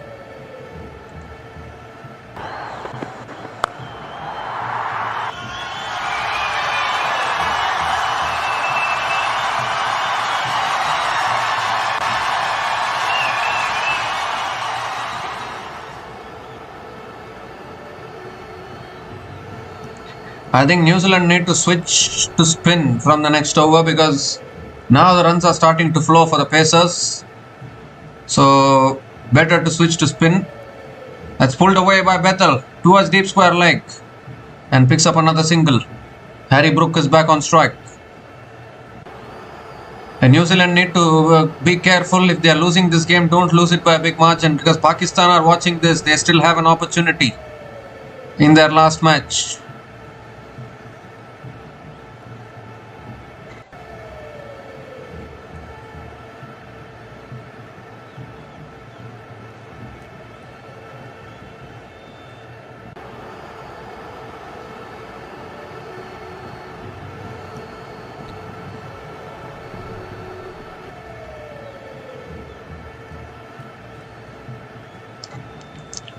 Full toss, Harry Brook gives himself room, drives it down the ground to mid-on. Dot ball here. I think that full toss slipped out of the hand for Lockie Ferguson. The slow ball full toss. And another dot ball. Winner of this game will top the table and then will face the winner of India versus West Indies, which will be happening on March 1st.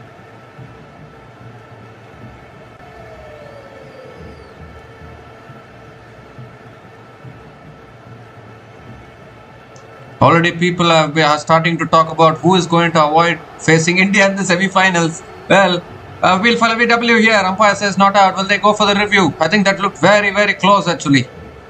That looked very, very close. They're going to have a discussion. It's a big wicket of Harry Brook if they can get this. Are they going? And they're not going, I think. They're not going for the review.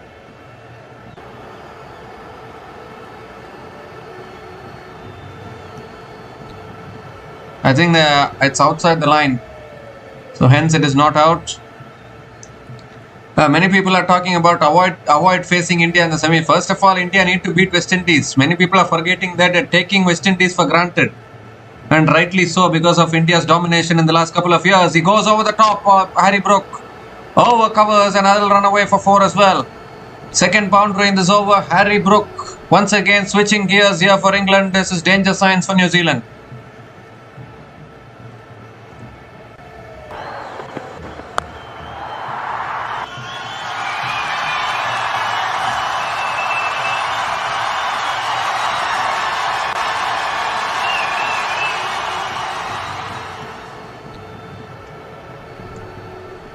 Last ball of the over is full and in the block hole, and Harry Brook defends it back to the bowler. Another dot ball to finish the over. 9 runs came from that over from Lockie Ferguson, and England are now 28 for 2 after 4 overs.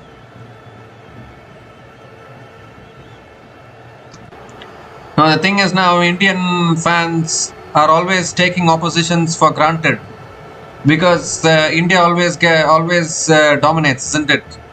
I mean, somehow with the Indian team, you don't get a feeling that they will lose a cricket match. I don't know why. Whenever India is playing, you feel that they will dominate and win. I don't know whether they have created that kind of tradition, whether they have created that kind of feeling now where they just keep dominating the oppositions. And maybe because this World Cup is happening in Indian conditions, maybe you think, okay, India in their own home conditions, because of the IPL and all those things, they become very, very strong, very, very hard team to beat. Maybe that is why maybe people are getting that feeling probably.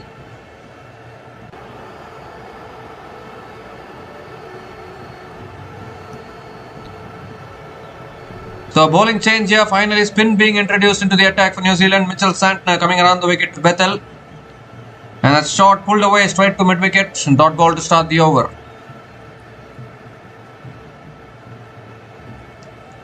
Obviously, South Africa did defeat India in the first Super 8 match in Ahmedabad. Even that was unexpected, to be honest. We all thought that, so once South Africa were 21 for 3, we all thought, okay, that match is also India is going to win, but not to be. South Africa outplayed India in that game. But you never get a feeling with India that they will get outplayed. Somehow they carry that aura with them where if they are playing, we feel they will score 300. Or we feel they will score 270, 280. But I don't know whether others get that feeling. At least I am getting that feeling more often than not. They never get a feeling that India will lose. But as far as the other teams are concerned, they are looking more vulnerable than India in every single tournament. I don't know why. Even in the 2023 One Day International World Cup, in which Australia defeated India in the final, it never looked like India was going to lose that World Cup. It just happened that Australia defeated India in the final. But if you touch your heart and say, before that final, you would have 100%, you would have been sure that India will win that World Cup. So somehow, I don't know, like times are changing, and now India, they just look like that one team which looks untouchable until they actually lose and until they actually become vulnerable. It's hard to believe that.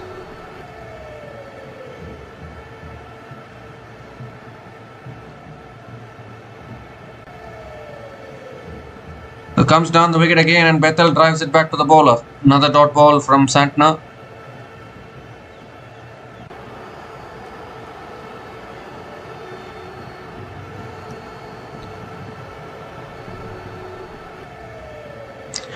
So good over this from Santner. Just 2 runs coming from this over. 2 more deliveries left. Pressure building here a little bit. Goes for the sweep, unable to make connection. Extra bounce for Santner. Brilliant bowling here in these conditions from the New Zealand captain. And another dot ball. Just 2 runs have come from this over. Still 1 ball left.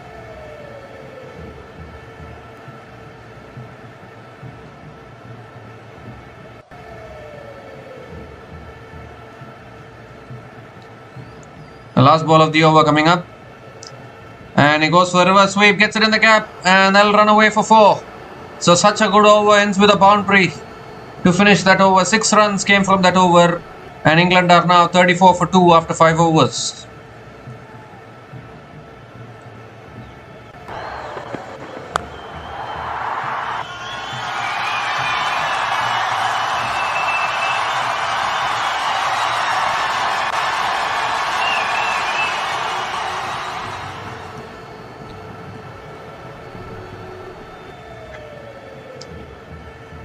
Maybe if the World Cup is maybe if the World Cup happens outside India, then maybe I think we will get a feeling that okay, finally now India are not overwhelming favorites. Finally, they are looking a little vulnerable. Maybe we might get that feeling once the World Cup is moved out of India, because now in recent times we are seeing plenty of World Cups happening in India. We saw the men's World Cup, men's ODI World Cup 2023 happened in India. Women's ODI World Cup 2025 happened in India. Now this men's T20 World Cup 2026 is also happening in India. So all these World Cups are happening in India, and in Indian conditions we are not able to imagine Team India losing a World Cup. We are not able to imagine it. They might still win or they might still lose it. That is not in any one of us. That is not in any of our control. But as far as we are concerned, we have certain perceptions about certain teams. According to those perceptions, India is still the most feared team when they are playing World Cup at home. That perception doesn't change. As we see, Cole McConkie, new bowler into the attack, couple of runs to start the over. Harry Brook keeps the strike. That's on the pads again, flicked away by Harry Brook towards deep mid-wicket and picks up another couple of runs. Fantastic running between the wickets.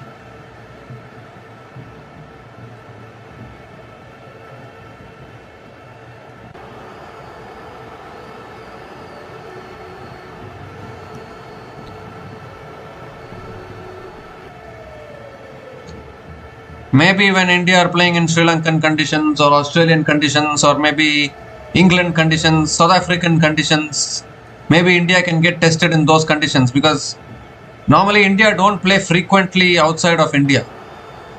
Yes, they do play some bilateral series in South Africa, test series they play a test series in Australia, England, but they don't have a good record outside India actually. If you look at it, they can't dominate like how they are dominating in India in those conditions, in those Australia and England conditions, South African conditions.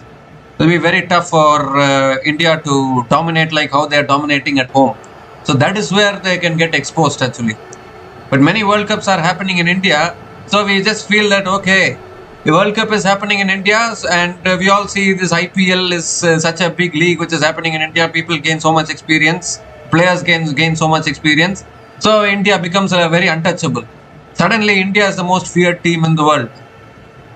But the reality is, because the World Cup is happening in India, we are having that feeling. Although people will argue saying that men's T20 World Cup of 2024, they won in West Indies and USA. West Indies and USA are okay, neutral conditions. I am talking about Australian conditions, England conditions, South African conditions, where India can actually get tested. As we see a boundary here from Harry Brook over extra covers. Picks up his third boundary.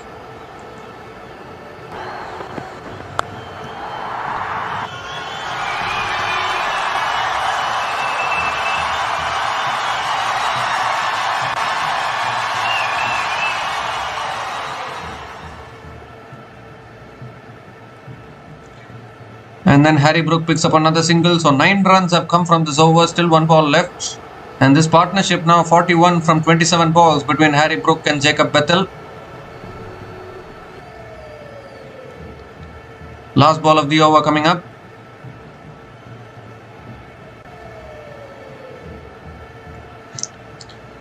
And that's cut away again by Bethel. It's in the gap. And that'll run away for 4 as well. Runs are flowing here for England.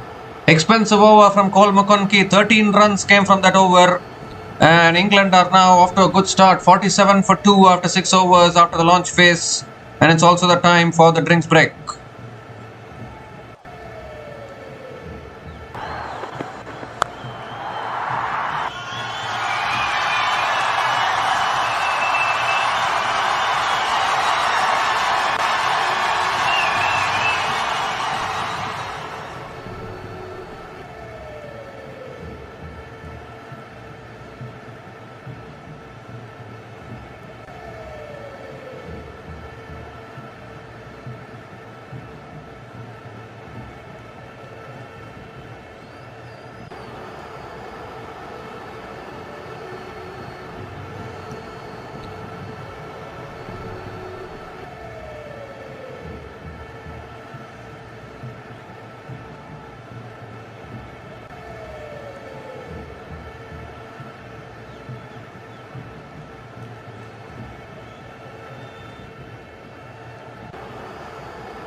So we come to the end of the drinks break, and the captain of New Zealand, Mitchell Santner, continuing into his second over. The consolidate phase is going to begin.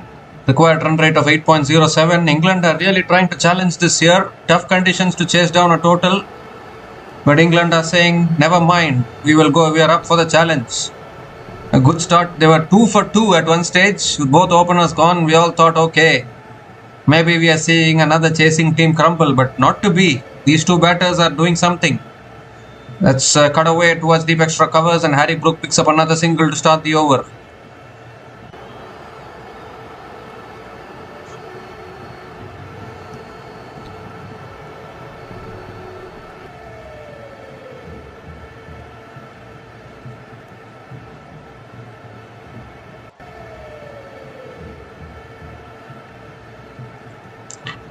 So Jacob Bethel is back on strike.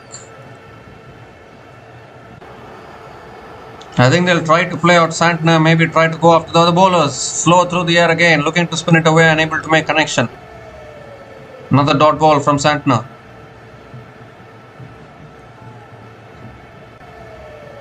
So England are going at a run rate of 7.58. Definitely better than what Sri Lanka did the other day at this particular venue. Sri Lanka's run rate never went even close to 6 in their previous game against New Zealand, which is a little awkward actually, because I mean, at least you need to try for a run chase like this. Without even trying, how can you chase down these kind of totals? You need to plan your approach accordingly. And unfortunately, Sri Lanka in their own home conditions haven't been good in terms of planning and strategy, and that is why they have been eliminated from this tournament. And slow through the air again, punched back to the bowler by Harry Brook. Another dot ball from Santner.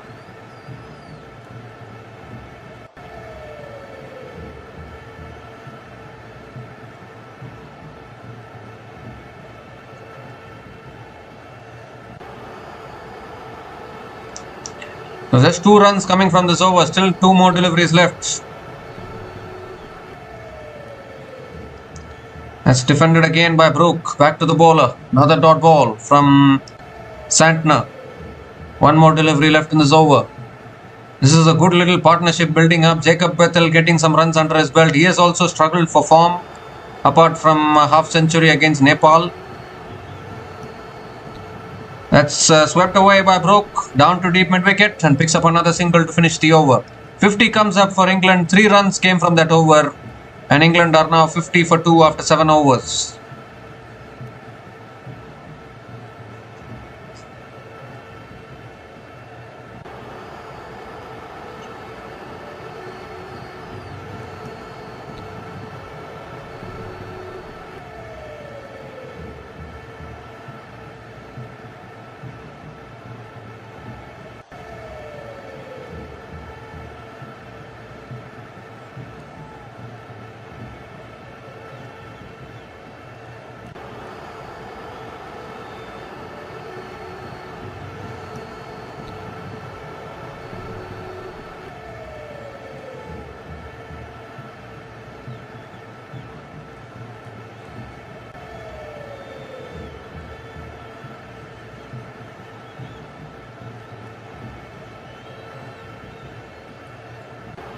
So Glenn Phillips is the new bowler into the attack. Bowling change here.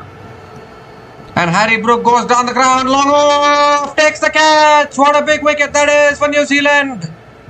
The captain of England has to go. 3rd wicket down. Just as the partnership was starting to look good. Harry Brook has holed out at long off.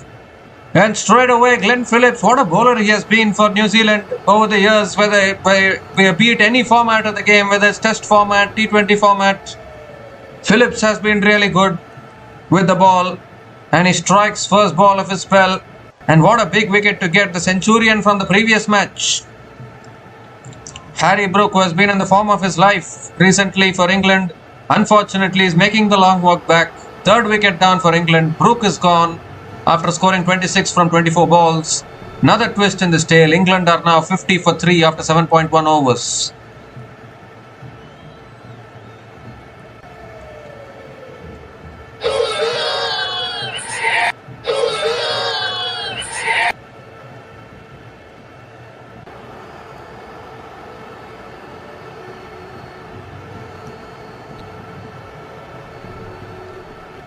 Tom Banton coming in at number 5 has been struggling for form as well. Only one good knock against Scotland for Tom Banton. Apart from that, he hasn't had much to do with the bat. Hasn't performed much with the bat. England have been heavily reliant on Harry Brook, Sam Curran and Will Jacks to score them the runs with the bat in this tournament so far. Will Jacks has played some handy cameos down the order against Nepal and Italy. Otherwise, England would have even lost to those teams. So England have looked far from convincing in this tournament, yet they have made the semi-final. So that is an interesting thing. As Tom Banton defends it towards covers, a dot ball here from Phillips.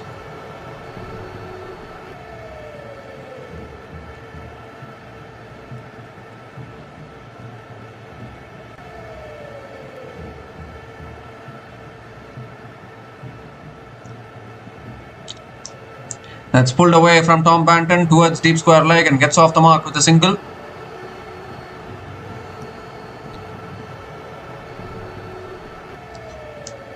So New Zealand still have a chance here if they can keep taking wickets. Then they can still win. They want to win this game and qualify for the semi-final. They don't mind playing India in the semi-final, I guess, because if they top this group, they have to face off against... Obviously, India still need to beat West Indies, but I don't know whether to take West Indies for granted or not. But seriously, with the Indian team involved, they're never back against them in their own home conditions. That's flicked away by Jacob Bethel towards square leg and picks up another single.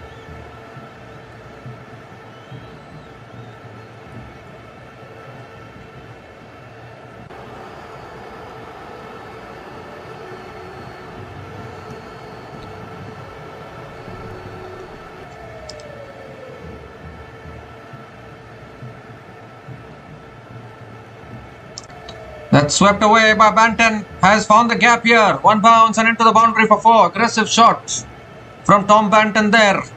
Pulling out the slog sweep and picks up his first boundary.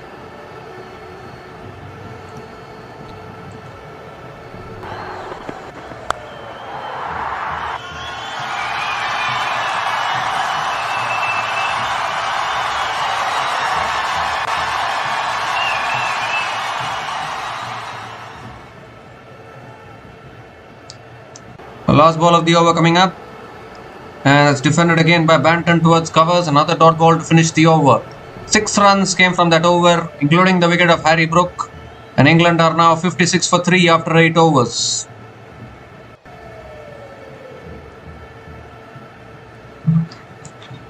I think England need to do something about Butler and Salt's form actually going into the semi-final, because Butler has seriously not contributed much with the bat in this tournament, and they're having a batter like Ben Duckett, who hasn't got a game till now in the playing 11 for England.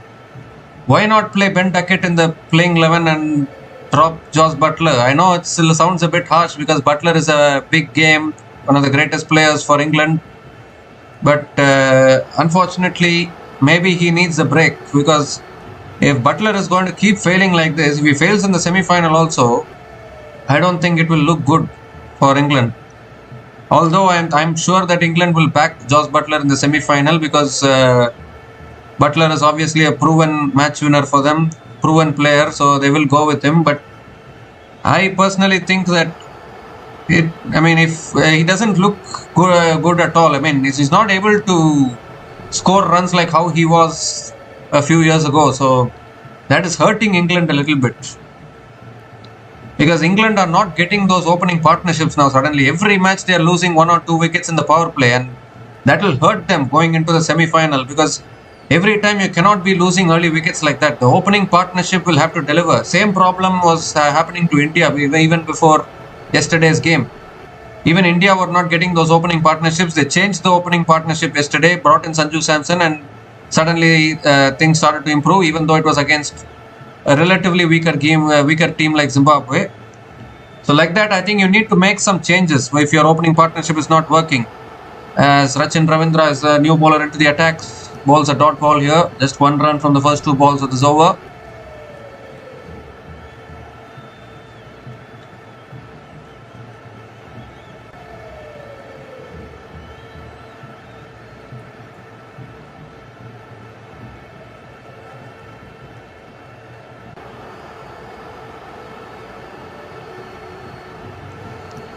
This time flicked away again by Banton down the ground.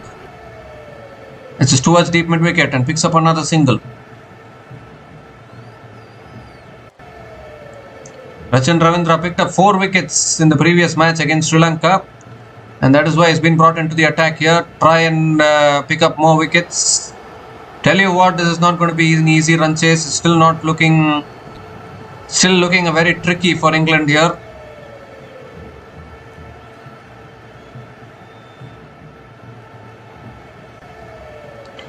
That's pulled away by Bethel. Fielder takes the catch. Diving forward. Is it Phillips there?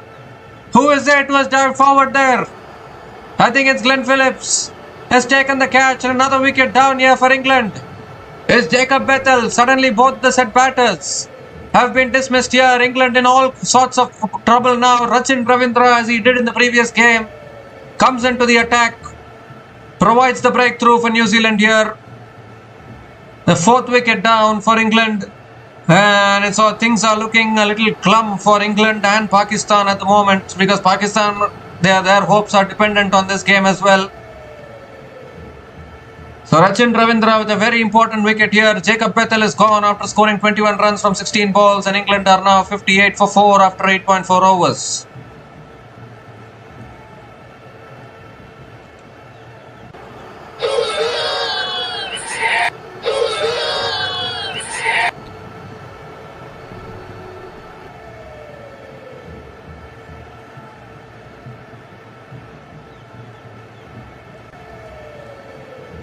So we could have another semi-finalist confirmed here. England and South Africa have already confirmed their spots in the semis. If New Zealand win this game, they will confirm their spot in the semis and also confirm top spot in this group. I don't know whether it will be good for New Zealand though, because if India manages to beat West Indies, then I am afraid it will be a very tough semi-final for New Zealand. No doubt about that. Tough for South Africa as well, because they will face off against England. South Africa will face off against a former champion. New Zealand will face off against a former champion, former 2-time champions in the semi-finals, I guess. Because India, West Indies, both of them are 2-time champions. So whoever comes to the semis, you will face off against a 2-time champion. That is for sure. Sam Curran is the new batter to the crease for England. But I think teams do prefer facing West Indies more than India, because India are kind of a very daunting team. And the way New Zealand are playing at the moment, could be inevitable. They might have to go off against India if they manage to get over the line against West Indies, which I don't know whether it's a good news or not for New Zealand. Although India have never defeated New Zealand in men's T20 World Cup history, but I will not believe in all these records. If you look at the team, you see whether they are looking daunting or not, and you make a decision. Streaks and records are always meant to be broken. Sam Curran hits it down the ground to long on and gets off the mark with a single.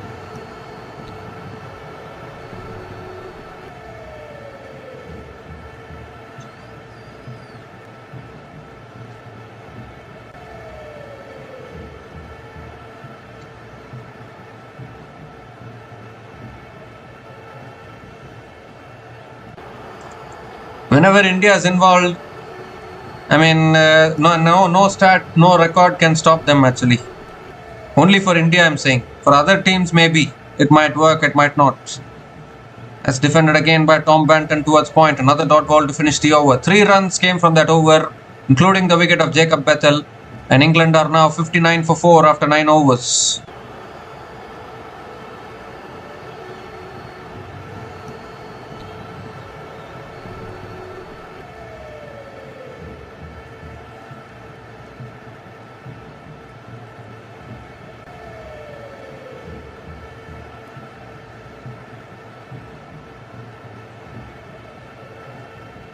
I think they should have kept Sri Lanka as the full hosts of this World Cup, I think. That would have been much better. If Sri Lanka had hosted this entire World Cup, maybe India could have also struggled in these sluggish Colombo conditions, because it will be against their game. We have seen Indian players also struggle against right arm off spin and left arm off spin. Particularly in test series in their own home conditions, we have seen them struggle. So if they play in these Colombo conditions, we need to see whether they are able to chase down 160, 170. If they are able to chase it down, then salute to them. They deserve to win the World Cup. Because it's never easy to chase down totals in Premadasa Stadium in Colombo. All other teams are getting exposed, but somehow India are the hosts, so they will play their matches in India.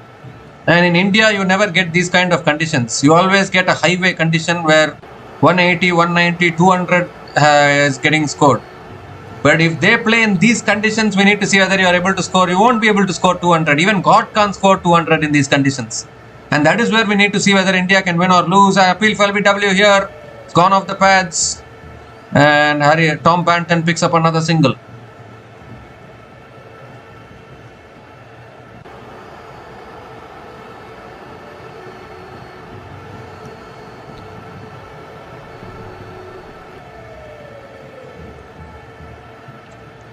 So they have gone upstairs for the review here. I need to have a look at this. Went for the reverse sweep. Tom Banton, was it pitching outside leg? That is the biggest question. The target requirement is under 100 now. Required run rate 9.28.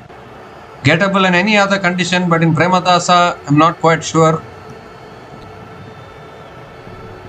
Flat line as the ball passes the bat. Rahan Ahmed can also bat. He will come in after Will Jacks, I think.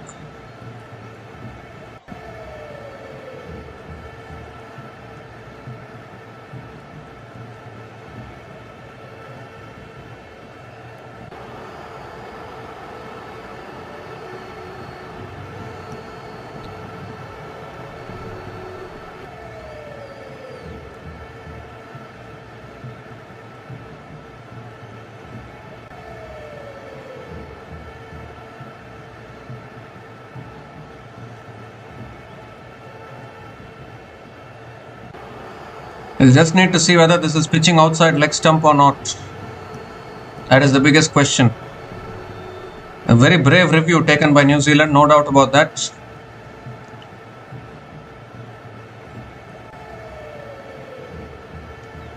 Teams don't choose their oppositions. They are happy with any opposition in the semi-final as long as they are qualifying for the semi-final. But if you be in that mindset, you might not be able to win the World Cup, because teams like India, Australia and England, teams like India and Australia are already eliminated in the first round. But teams like India, they always stop you from winning these tournaments if you are New Zealand and South Africa. So you want India out of the tournament if you want to win the World Cup, don't you? There's bat involved, I think. Big spike as the ball is next to the bat, so I think the decision will remain not out.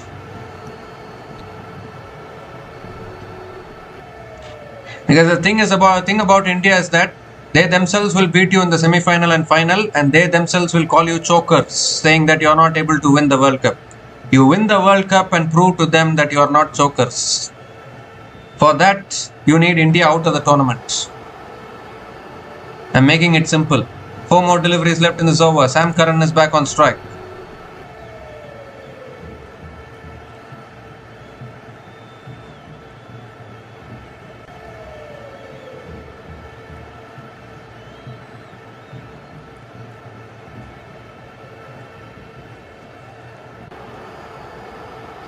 So Glenn Phillips coming around the wicket to Sam Curran. As tossed up, Sam Curran drives it down the ground to long on and picks up another single. I don't know how many Indian fans are watching this stream though. I might be harsh, but that is the problem in India actually. Because South Africa and New Zealand have still not won a men's T20 World Cup and men's ODI World Cup till now. They are always regarded as chokers. They have in fact won the World Test Championship, but still that's not enough. People are disrespecting the Test Championship in India, which is very, very tough to watch for me. That's flicked away by Tom Banton straight to short mid wicket. Another dot ball here.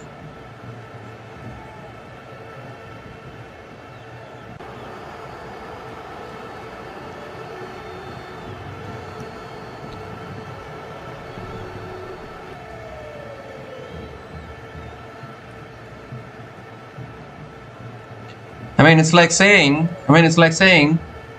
winning the Ranji Trophy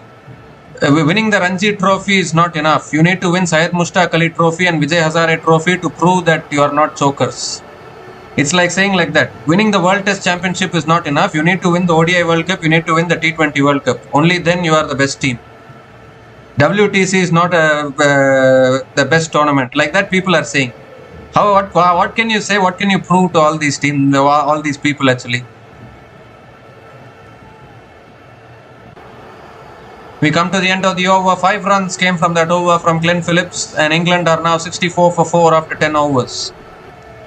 I mean, you have the Ranji Trophy in India. I mean, you have just like ODI World Cup, T20 World Cup, and World Test Championship.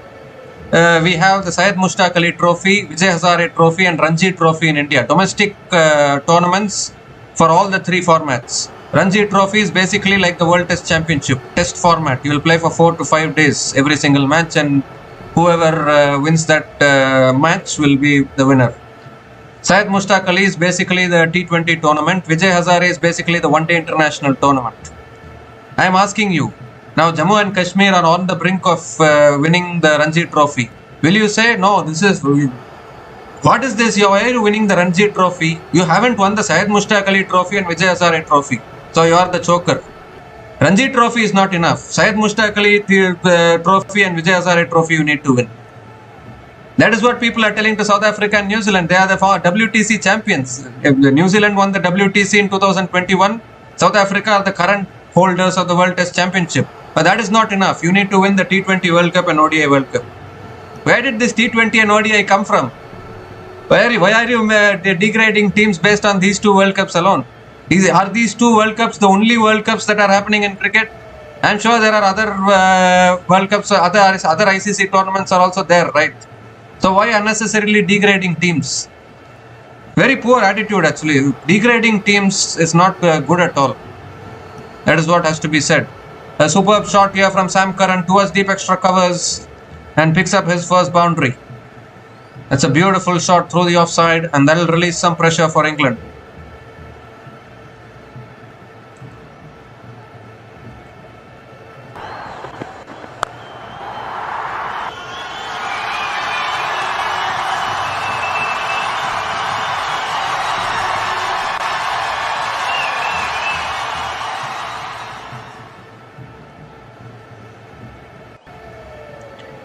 This time it's cut away again by Sam Curran. Long off, running around. That's good fielding. And Sam Curran picks up another couple of runs.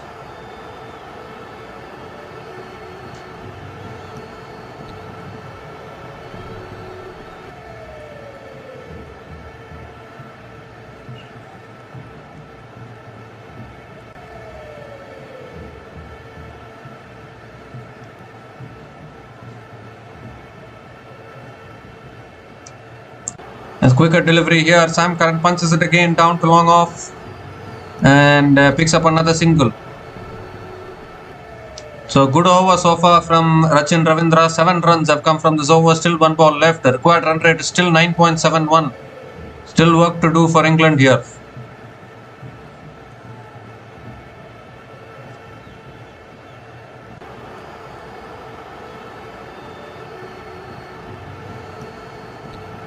Last ball of the over coming up. Tossed up again. Banton hits it down the ground to long on. They're going to push for 2 here. Good running between the wickets. Another couple of runs for Tom Banton to finish the over. 9 runs came from that over from Rachin Ravindra, and England are now 73 for 4 after 11 overs.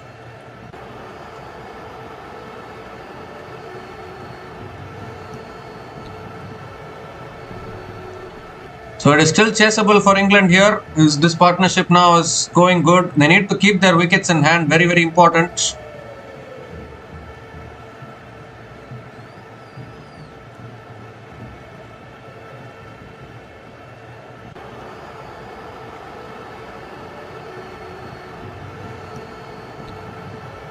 .87 needed from the last 9 overs. We saw that England were in a similar situation against Pakistan, and then Harry Brook played one of the best innings possible, took them over the line. They need a similar kind of a knock from either Tom Banton or Sam Curran today.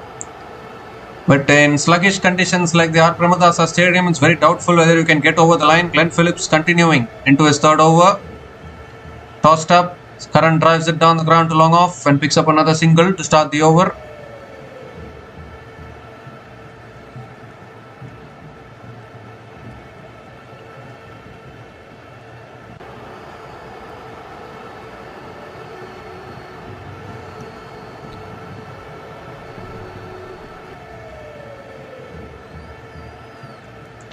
So at this same stage, New Zealand were 97 for 3 at the end of their 11.1 overs. But I think it was the last 4 or 5 overs where New Zealand completely lost momentum in their innings. There's a slog sweep. Oh dear, it's a misfield at deep mid-wicket and that runs away for 4. Rare misfield there. Was it Cole McConkie? I think the Cole McConkie, the fielder there, could have stopped the boundary, but he didn't. It's gone through him, and an important boundary here for England once again.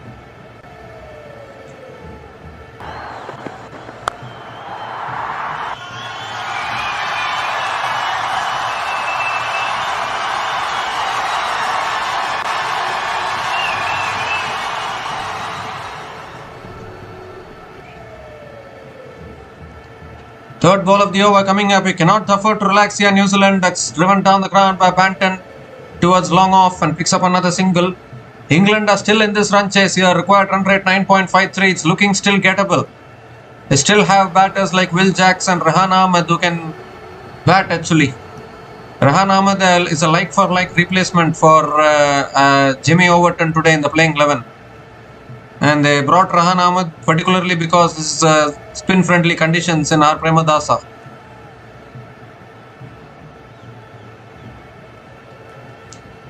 That's on the stumps, defended back to the bowler again. Another dot ball from Glenn Phillips.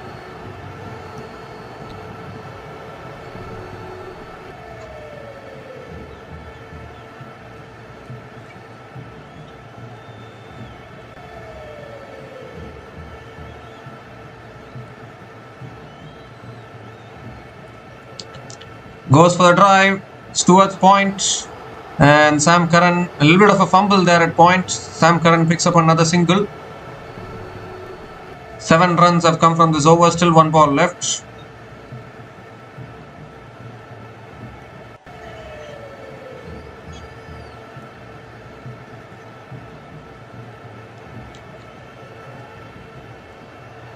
SA will win the World Cup. I like your confidence. Leslie Enoch, I like your confidence, but unfortunately for South Africa, they have just bottled too many semi-finals and too many finals that I'm not getting the confidence that South Africa can. South Africa are playing really well, but this is not the first time that South Africa are playing well in a World Cup.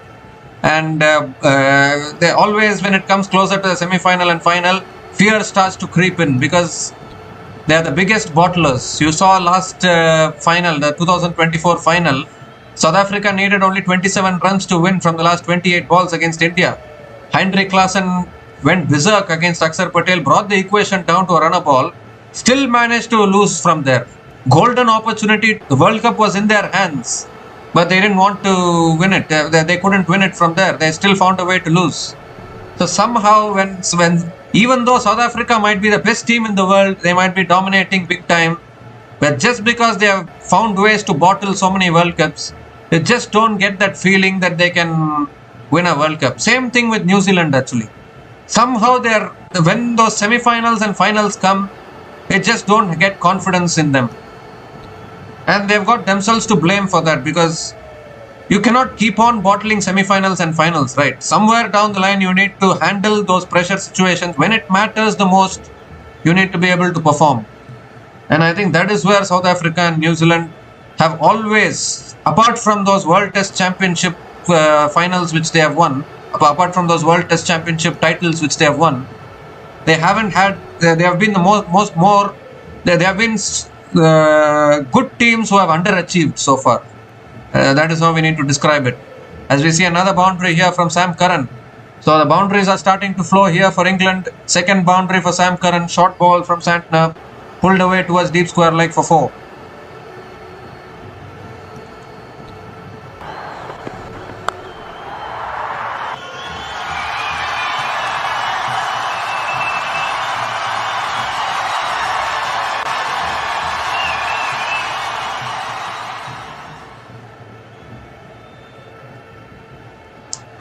Well, he goes for a cut shot, appeal for a catch there. I think the ball didn't hit the bat probably. Not out it is.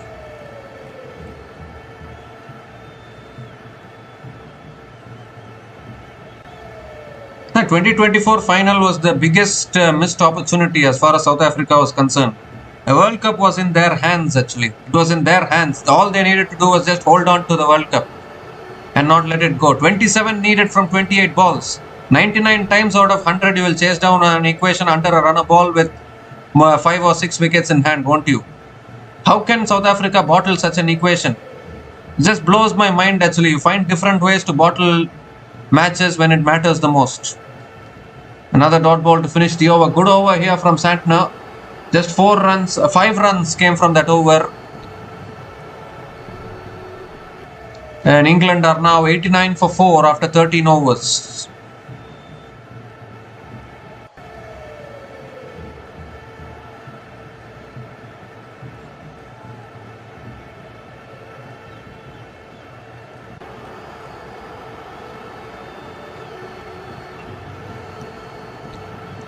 So 71 needed from the last 7 overs for England with 6 wickets in hand.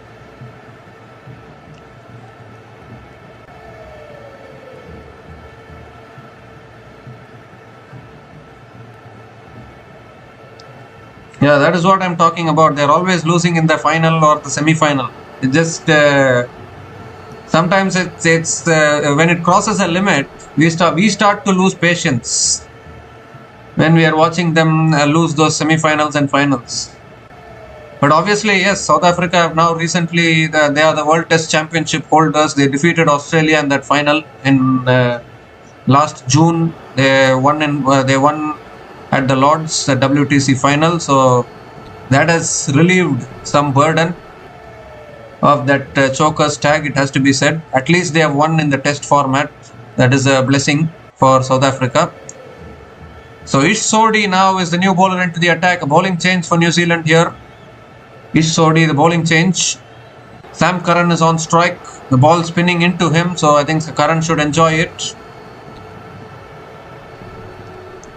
That shot pulled away by Curran and it clears deep mid wicket for 6.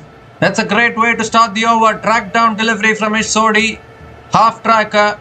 And Curran says thank you very much. Starts the over with a maximum. England still fighting in this run chase.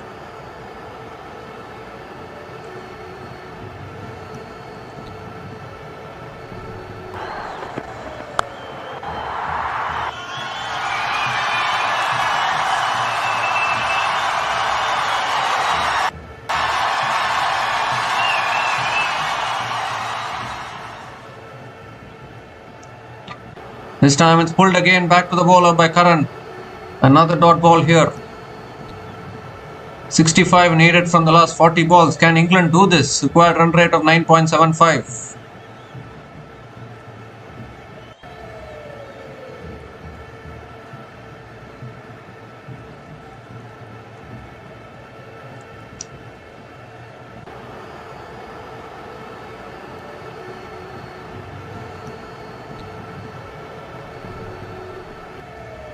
Oh, he goes for the drive again. Unable to make connection. So back-to-back dot balls from Ish Sodhi. But England still in this run chase here. Don't count them out yet. Sam Curran is a dangerous player in these situations.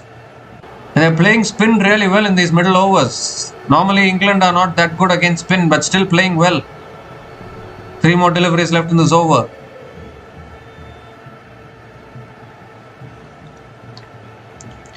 Shot again, he goes down the ground. 1 bounce to long on and picks up another single. Banton is back on strike.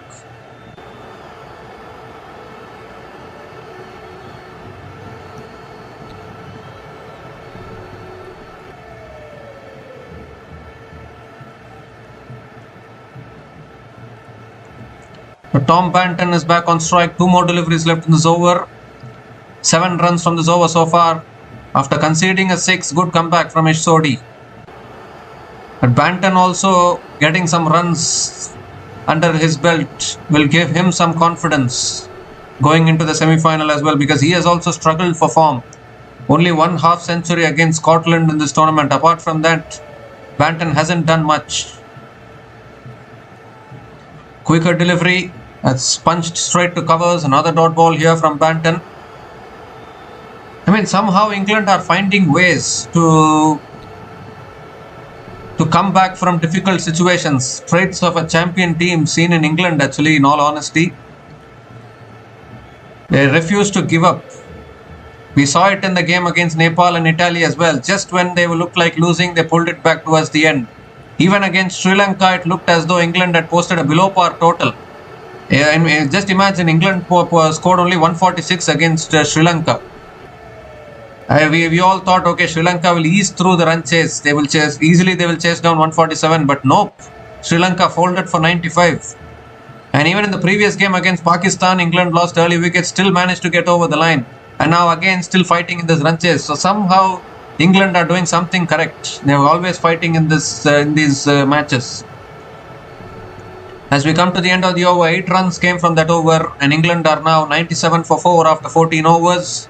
And it's also the time for the drinks break.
So we come to the end of the drinks break.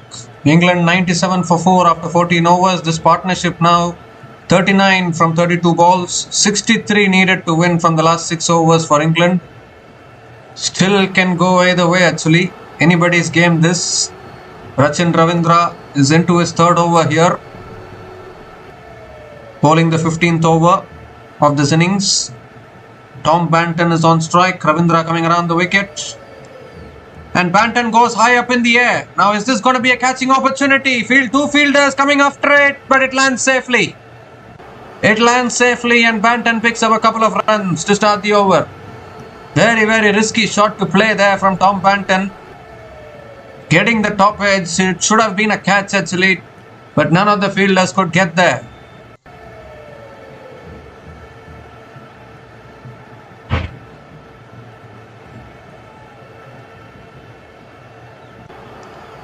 Second ball of the over coming up. That's cut away again, straight to covers, fumble by the fielder at covers, and Banton picks up another single.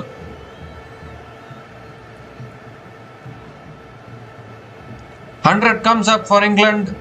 100 comes up in 14.2 overs. 60 still needed from the last 34 balls. Sam Curran still there.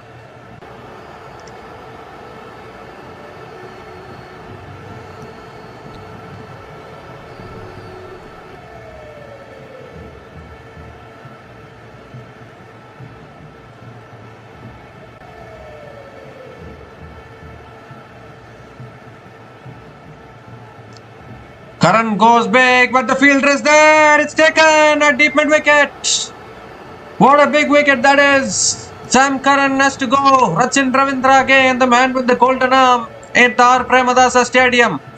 can do no wrong in the last couple of matches for New Zealand.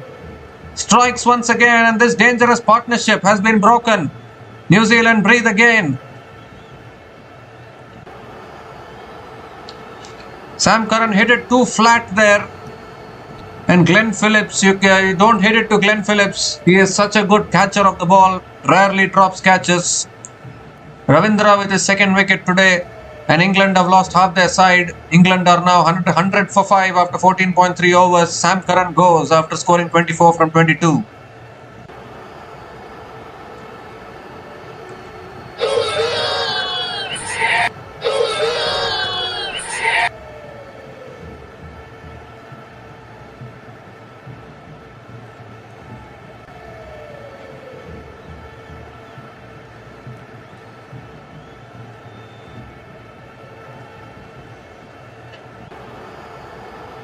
So Will Jacks is the new batter to the crease, coming in at number 7 for England here.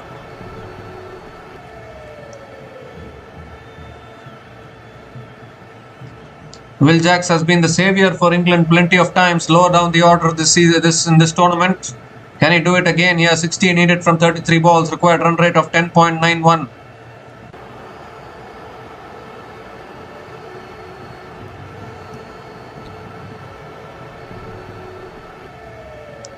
So fourth ball of the over coming up from Ravindra. And that's driven again towards covers. Another dot ball from Ravindra here. Pressure building on England now. Pressure is shifting. This is a wonderful over from Ravindra. Still Liam Dawson, Rahan Ahmed to come in to bat. And next over they have to look to go big, I think. Goes for the cut shot again, straight to covers. Another dot ball. Just 3 runs have come from this over, including the wicket of Curran. One more delivery left.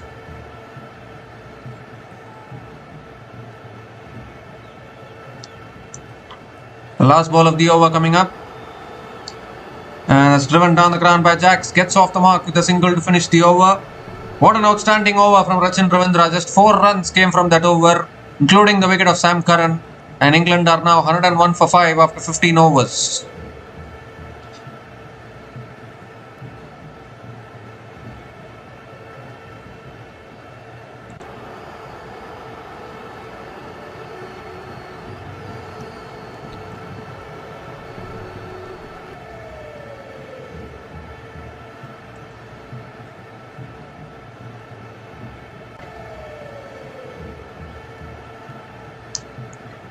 So 59 more runs needed from the last 5 overs. It's not impossible, but it is tough. No doubt about that in these conditions. England have done well to bring it down to this. They were 2 for 2 at one stage. Lost both their openers within the first 2 overs itself. But then I think a few cameos from Harry Brook, Sam Curran, Tom Banton still there. Brought England to this position where they can still try to win this. Ish Sodhi now. Goes for a reverse sweep. There's a switch hit and gets it over the top. 1 bounce and into the boundary for 4. That's a great way to start the over from Will Jacks. Pulls out the switch hit and picks up his first boundary in this innings.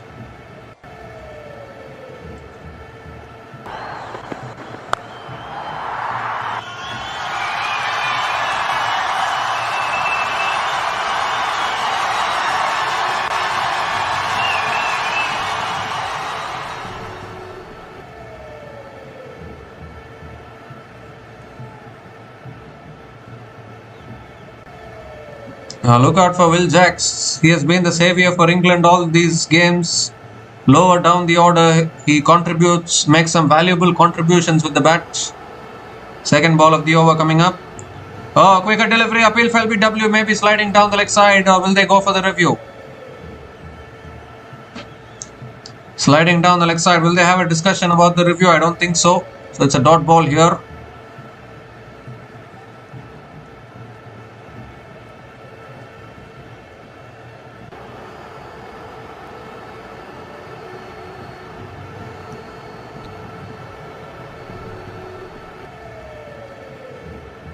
Third ball of the over, tossed up, driven away by Will Jacks towards deep extra covers and picks up another single.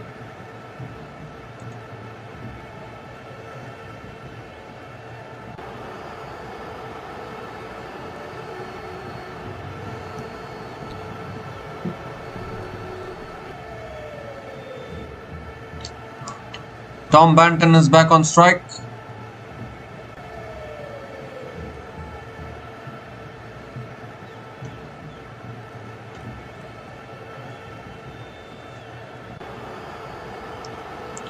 And now Banton comes down the wicket, goes over extra covers, and that's all the way for 6. That's a beautiful shot from Tom Banton. Use of his feet. And a brilliant shot over extra covers. They're keeping this run chase alive here, England. A crucial 6 in the context of this game from Tom Banton.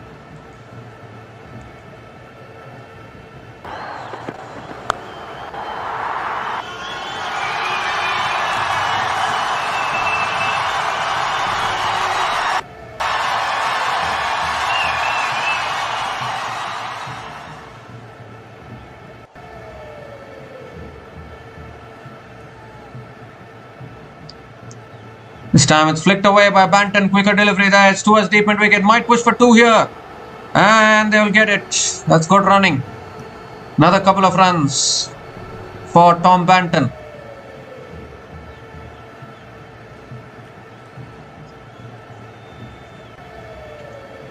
They need a big over here, England.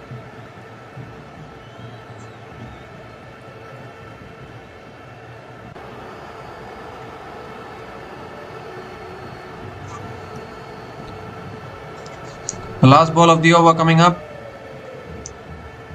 And that's defended again by Banton towards covers. Another dot ball to finish the over. 13 runs came from that over from Sodi. And England are now 114 for 5 after 16 overs. 46 to win from the last 4 overs.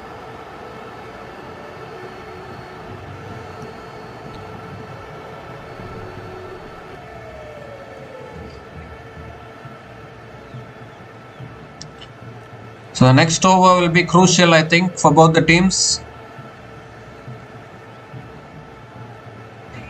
In tough conditions, England are fighting hard here. Can they get the job done?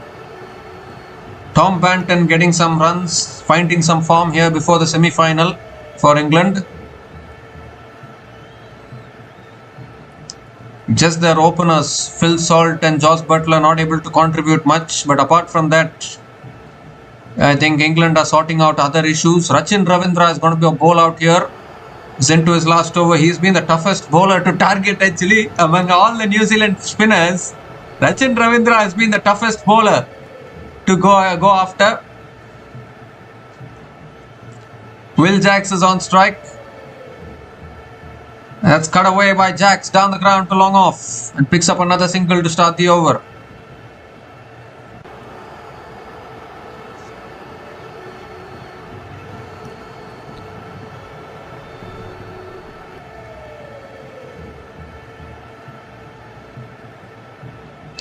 I mean, even the other spinners of New Zealand are easy to hit. Rachin Ravindra is supposed to be a part-time off spinner, and even he is proving to be very, very tough bowler to target.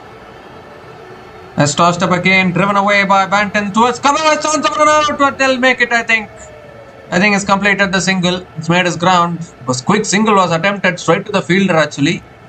Risky single, but good running between the wickets.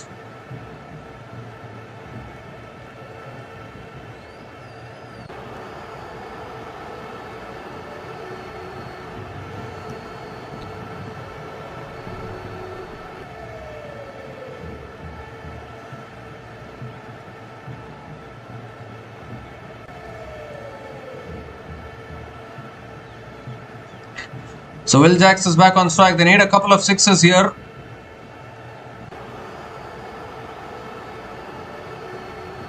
Third ball of the over coming up. Goes for the switch hit again, unable to make contact. What a time to bowl a dot ball. Rachin Ravindra has been brilliant. Absolutely brilliant. Just 2 runs from the first 3 balls of this over, and now the required run rate has gone up to 12.57. This is exactly what can happen in tough spinning conditions. You need a couple of sixes here. Will Jacks is capable.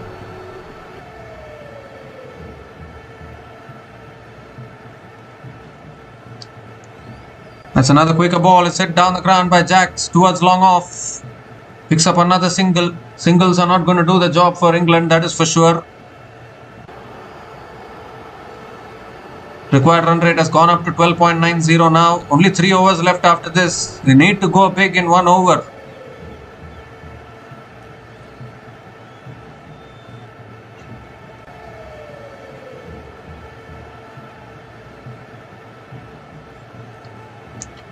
That's pulled away by Banton, but he hasn't got hold of it. It's straight down the throat of deep mid-wicket. Mark Chapman takes the catch. And Rachin Ravindra strikes again. What an over this has been. Just 3 runs coming from this over. He's got the wicket of Banton as well. And England falling apart here in this run chase now. 6th wicket goes down for England. This could be the over that changes the complexion of the game completely. It was a nothing delivery, actually, a short ball. But Banton holding out at deep mid-wicket. Mark Chapman taking the catch. And New Zealand strengthening their grip in this game here.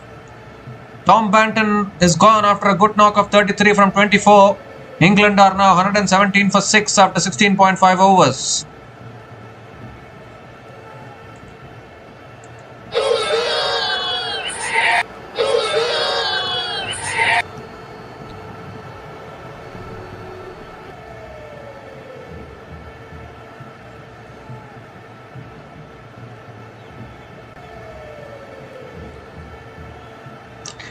Well, Tom Banton had no other option. He had to go for it. Long boundaries at the R. Premadasa Stadium in Colombo. Becomes extremely hard to play the big shots. Rahan Ahmed is a new batter to the crease. Very much capable with the bat.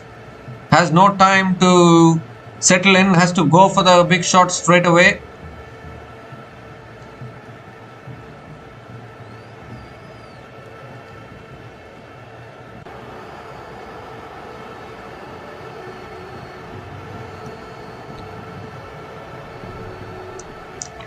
The last ball of the over coming up.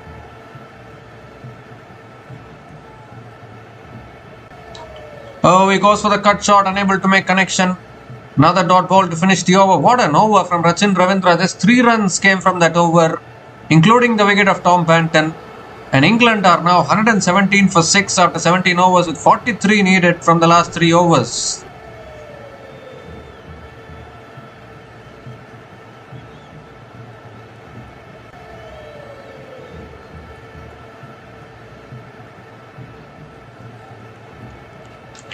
So I think Pakistan are going out here.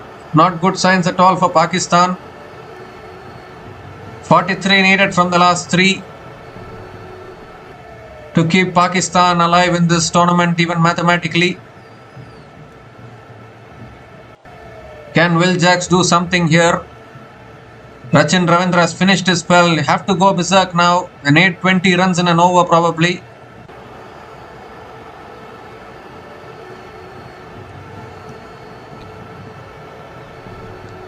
Glenn Phillips is going to be bowling the 18th over. Looks like New Zealand are qualifying today here. Will Jacks is on strike.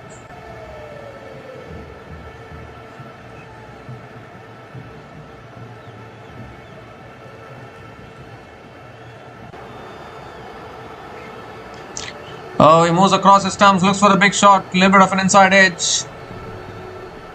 And Will Jacks will sneak through for a single. Very, very tough conditions to play T20 cricket, in R. Premadasa Stadium in Colombo. Leg by single given. Rahan Ahmed is back on strike. New Zealand are not going to go to their pacers. They'll continue with spin. Make it harder for England to score here. Similar thing happened to New Zealand in their last 4 or 5 overs actually. They just couldn't score. The spinners were strangling them. New Zealand now doing the same thing.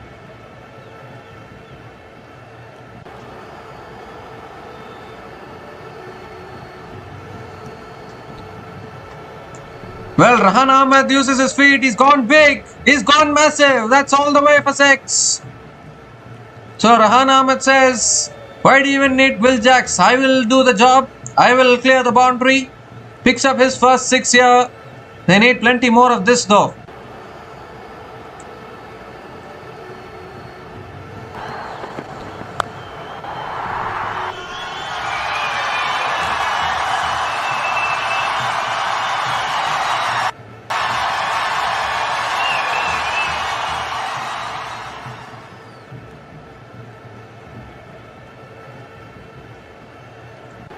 36 from 16. They need another couple more like that. Third ball of the over coming up. Goes for the reverse sweep. Gets it towards deep point. Picks up another single. Gives the strike back to Will Jacks. Can Jacks connect a few here? Another couple of sixes will again turn the game on its head. Need to back yourself to clear the boundary. Still the win predictor though is favouring New Zealand 87%.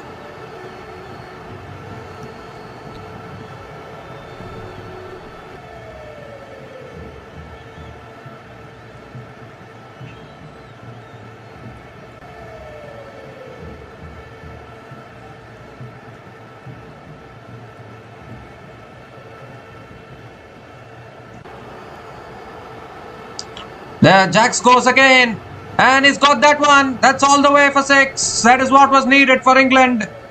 This time it's Will Jacks who chips in. Second 6 in this over, and this game is not yet over.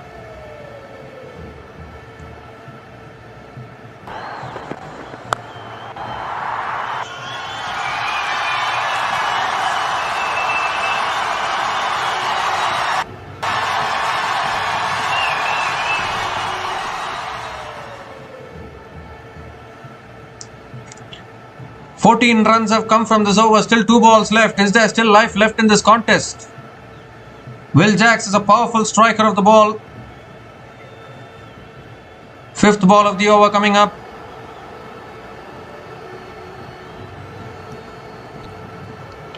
Full toss, he goes straight down the ground. Does it beat long on? Yes it does. 4 more.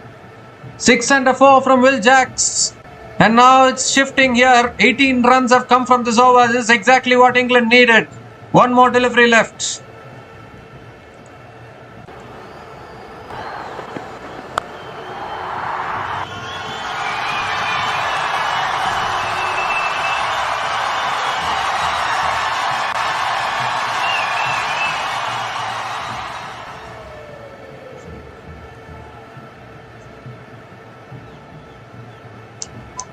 So last ball of the over coming up. 18 runs have come from this over. Will Jacks will look to go again, that is for sure. Short ball again, pulled away. It's in the gap. And it beats square leg into the boundary for 4. It's a huge over for England. 22 runs came from that over. Back-to-back boundaries to finish the over. And suddenly the game is still alive. Wow, what a finish there. What a finish to the over from Will Jacks. 22 runs came from that over, and England are now 139 for 6 after 18 overs.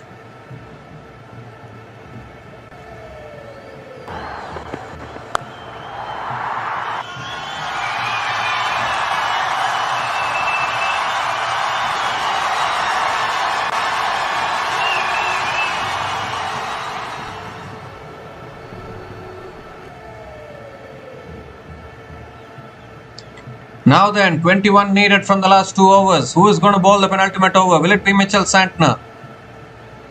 And Mitchell Santner, I think, still has a few overs left.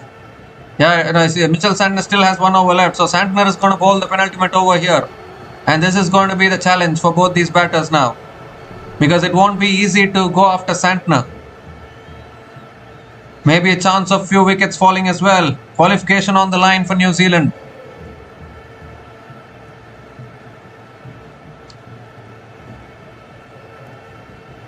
Rahan Ahmed is on strike.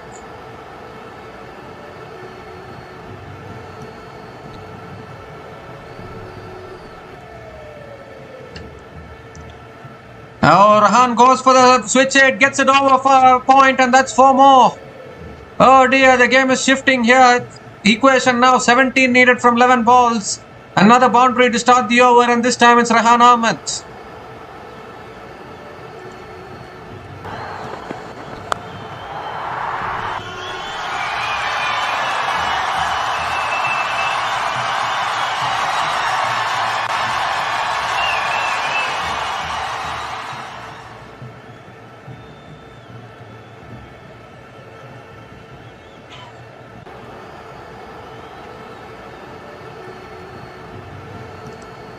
Second ball of the over coming up. It's driven again by Rahan Ahmed towards deep point. and picks up another single. Will Jacks is back on strike. 16 needed from 10. 4 good deliveries needed here. Still anybody's game, I would think. Still a tricky equation. If it goes down to the last over, anything can happen. Who will bowl the last over is the big question as well.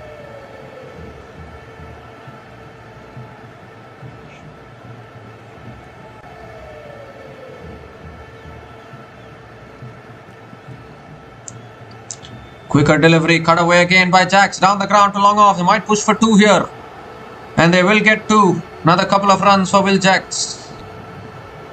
14 from 9 now. Tell you what, a big hit here seals the game, I think. Brings it down to a run a ball. How a game can turn on its head.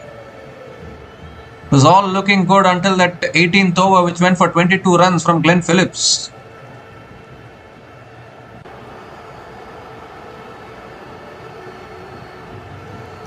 Three more deliveries left in this over. That's cut away again by Jacks. Might push for 2 as well. Long off coming around. And another couple of runs for Jacks here. Good running between the wickets. Already got 9 runs from this over. Still 2 balls left.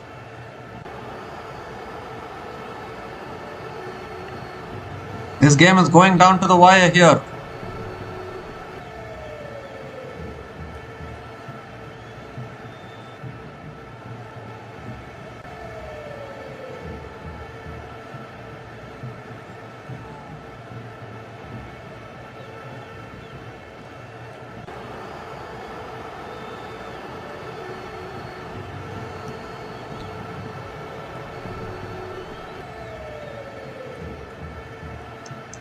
Quicker delivery that's driven away towards point.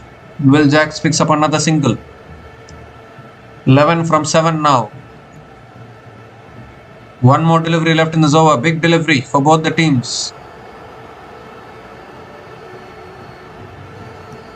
I think it's a free hit for Rehan Ahmed in all honesty.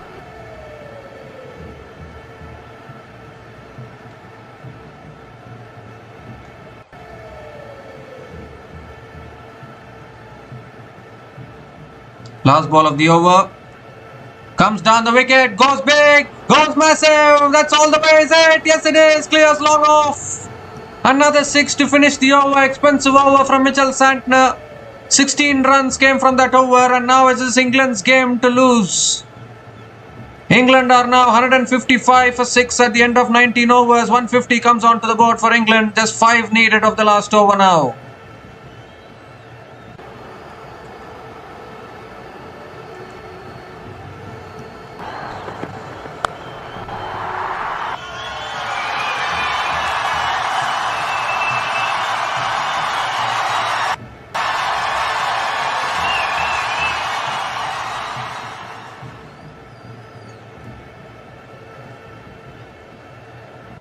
Dear oh dear, New Zealand had the strangle on.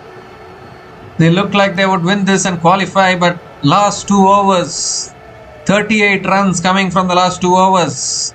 Glenn Phillips going for 22 runs. Mitchell Santner going for 16 runs. It keeps the hopes of the Pakistanis alive here.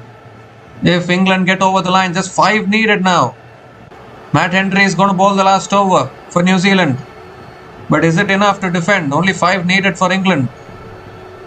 The 2 set batters at the crease. Rehan Ahmed, what a knock this has been. 18 from just 6 balls for Rehan Ahmed with 1 boundary and 2 sixers at a strike rate of 300. Turning the game on its head.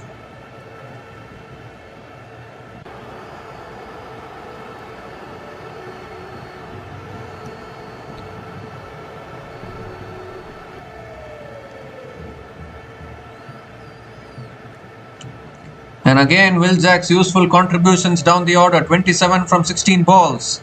How good has he been in this tournament for England? So Matt Henry bowling the last over. 5 to defend. 5 needed to win for England. New Zealand need to defend 5. Will Jacks is on strike. That's short. It's pulled away by Jacks towards deep mid wicket and picks up another single to start the over. Just 4 needed now. 1 hit away England. They'll top the table and put pressure on India. If you're qualifying for the semi-final, cross us and then win the World Cup. That is what England are trying to say.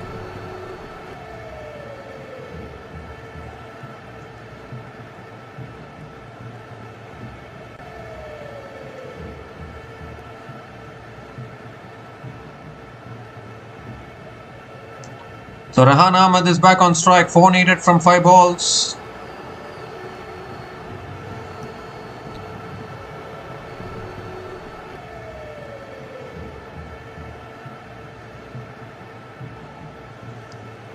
Second ball of the over coming up.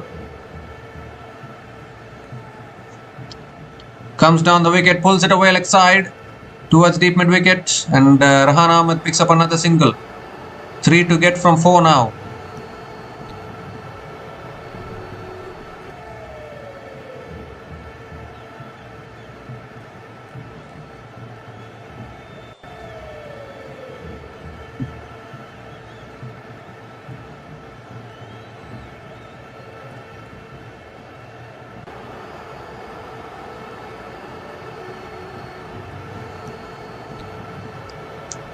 So Will Jacks is back on strike. Just 3 needed. Will England do this?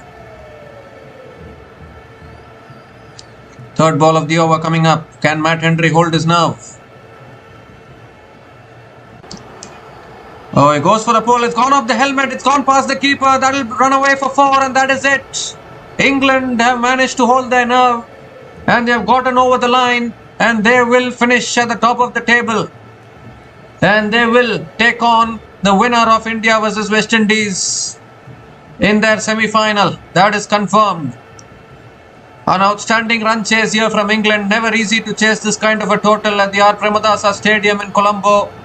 And particularly when England were 2 for 2 within their first 2 overs, it all looked like New Zealand might just win this again, but not to be.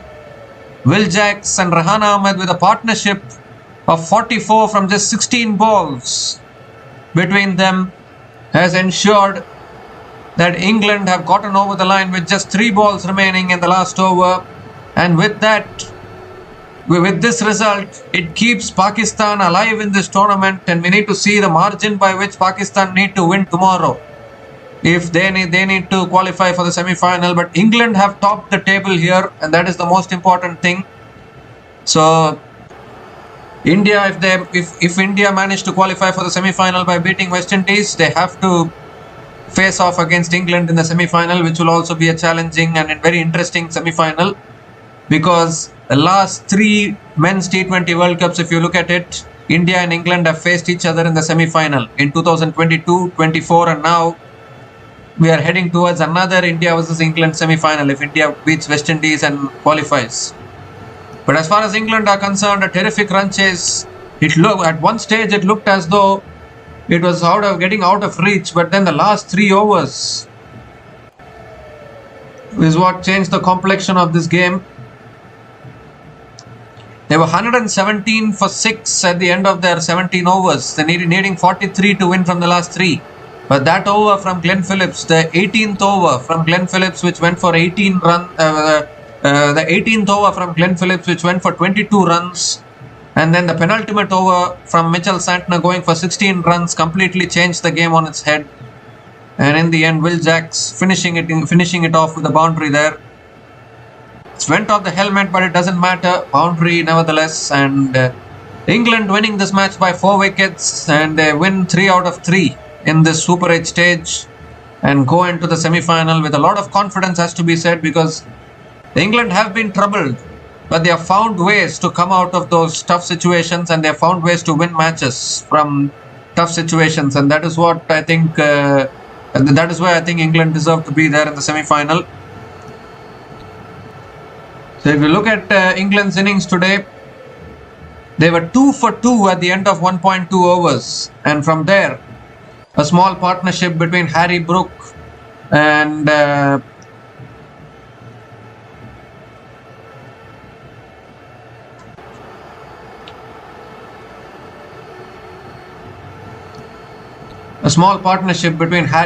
Jacob Bethel saved them, and then Sam Curran and Tom Banton as well forming a partnership.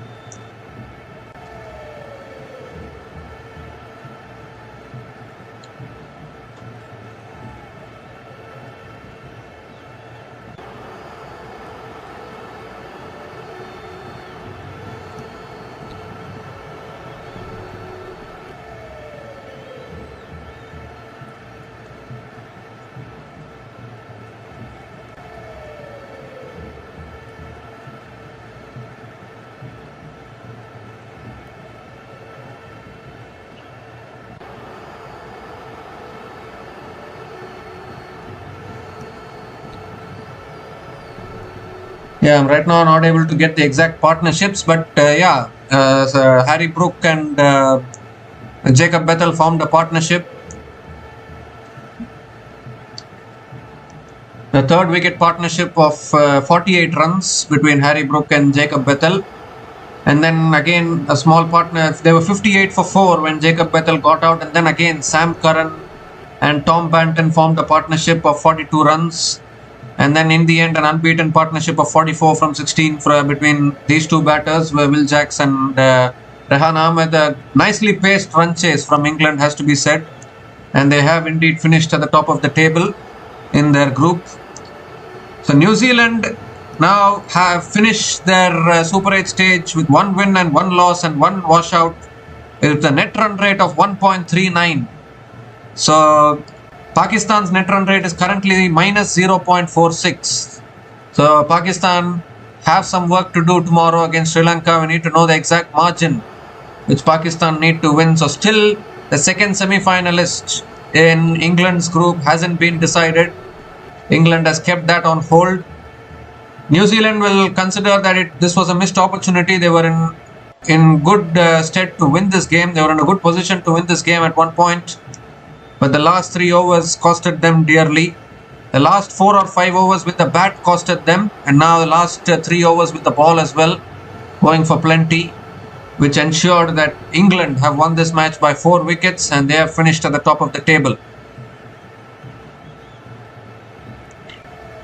So we'll be back again to cover the future matches of this ICC Men's T20 World Cup 2026. So until we come back again, please like, share and subscribe to our channel Runs and Views.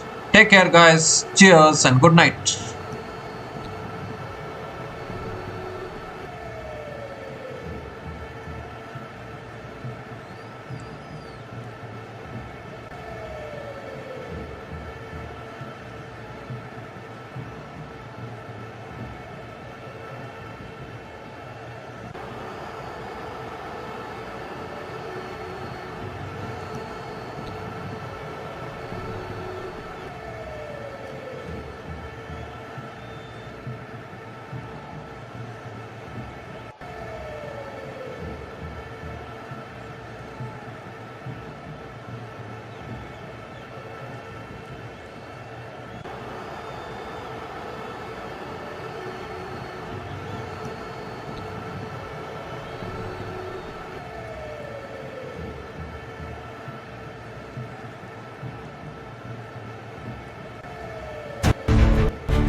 Thanks for watching.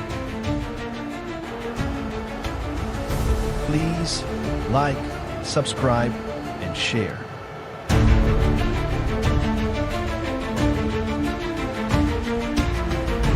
Thanks for watching. Please like, subscribe, and share.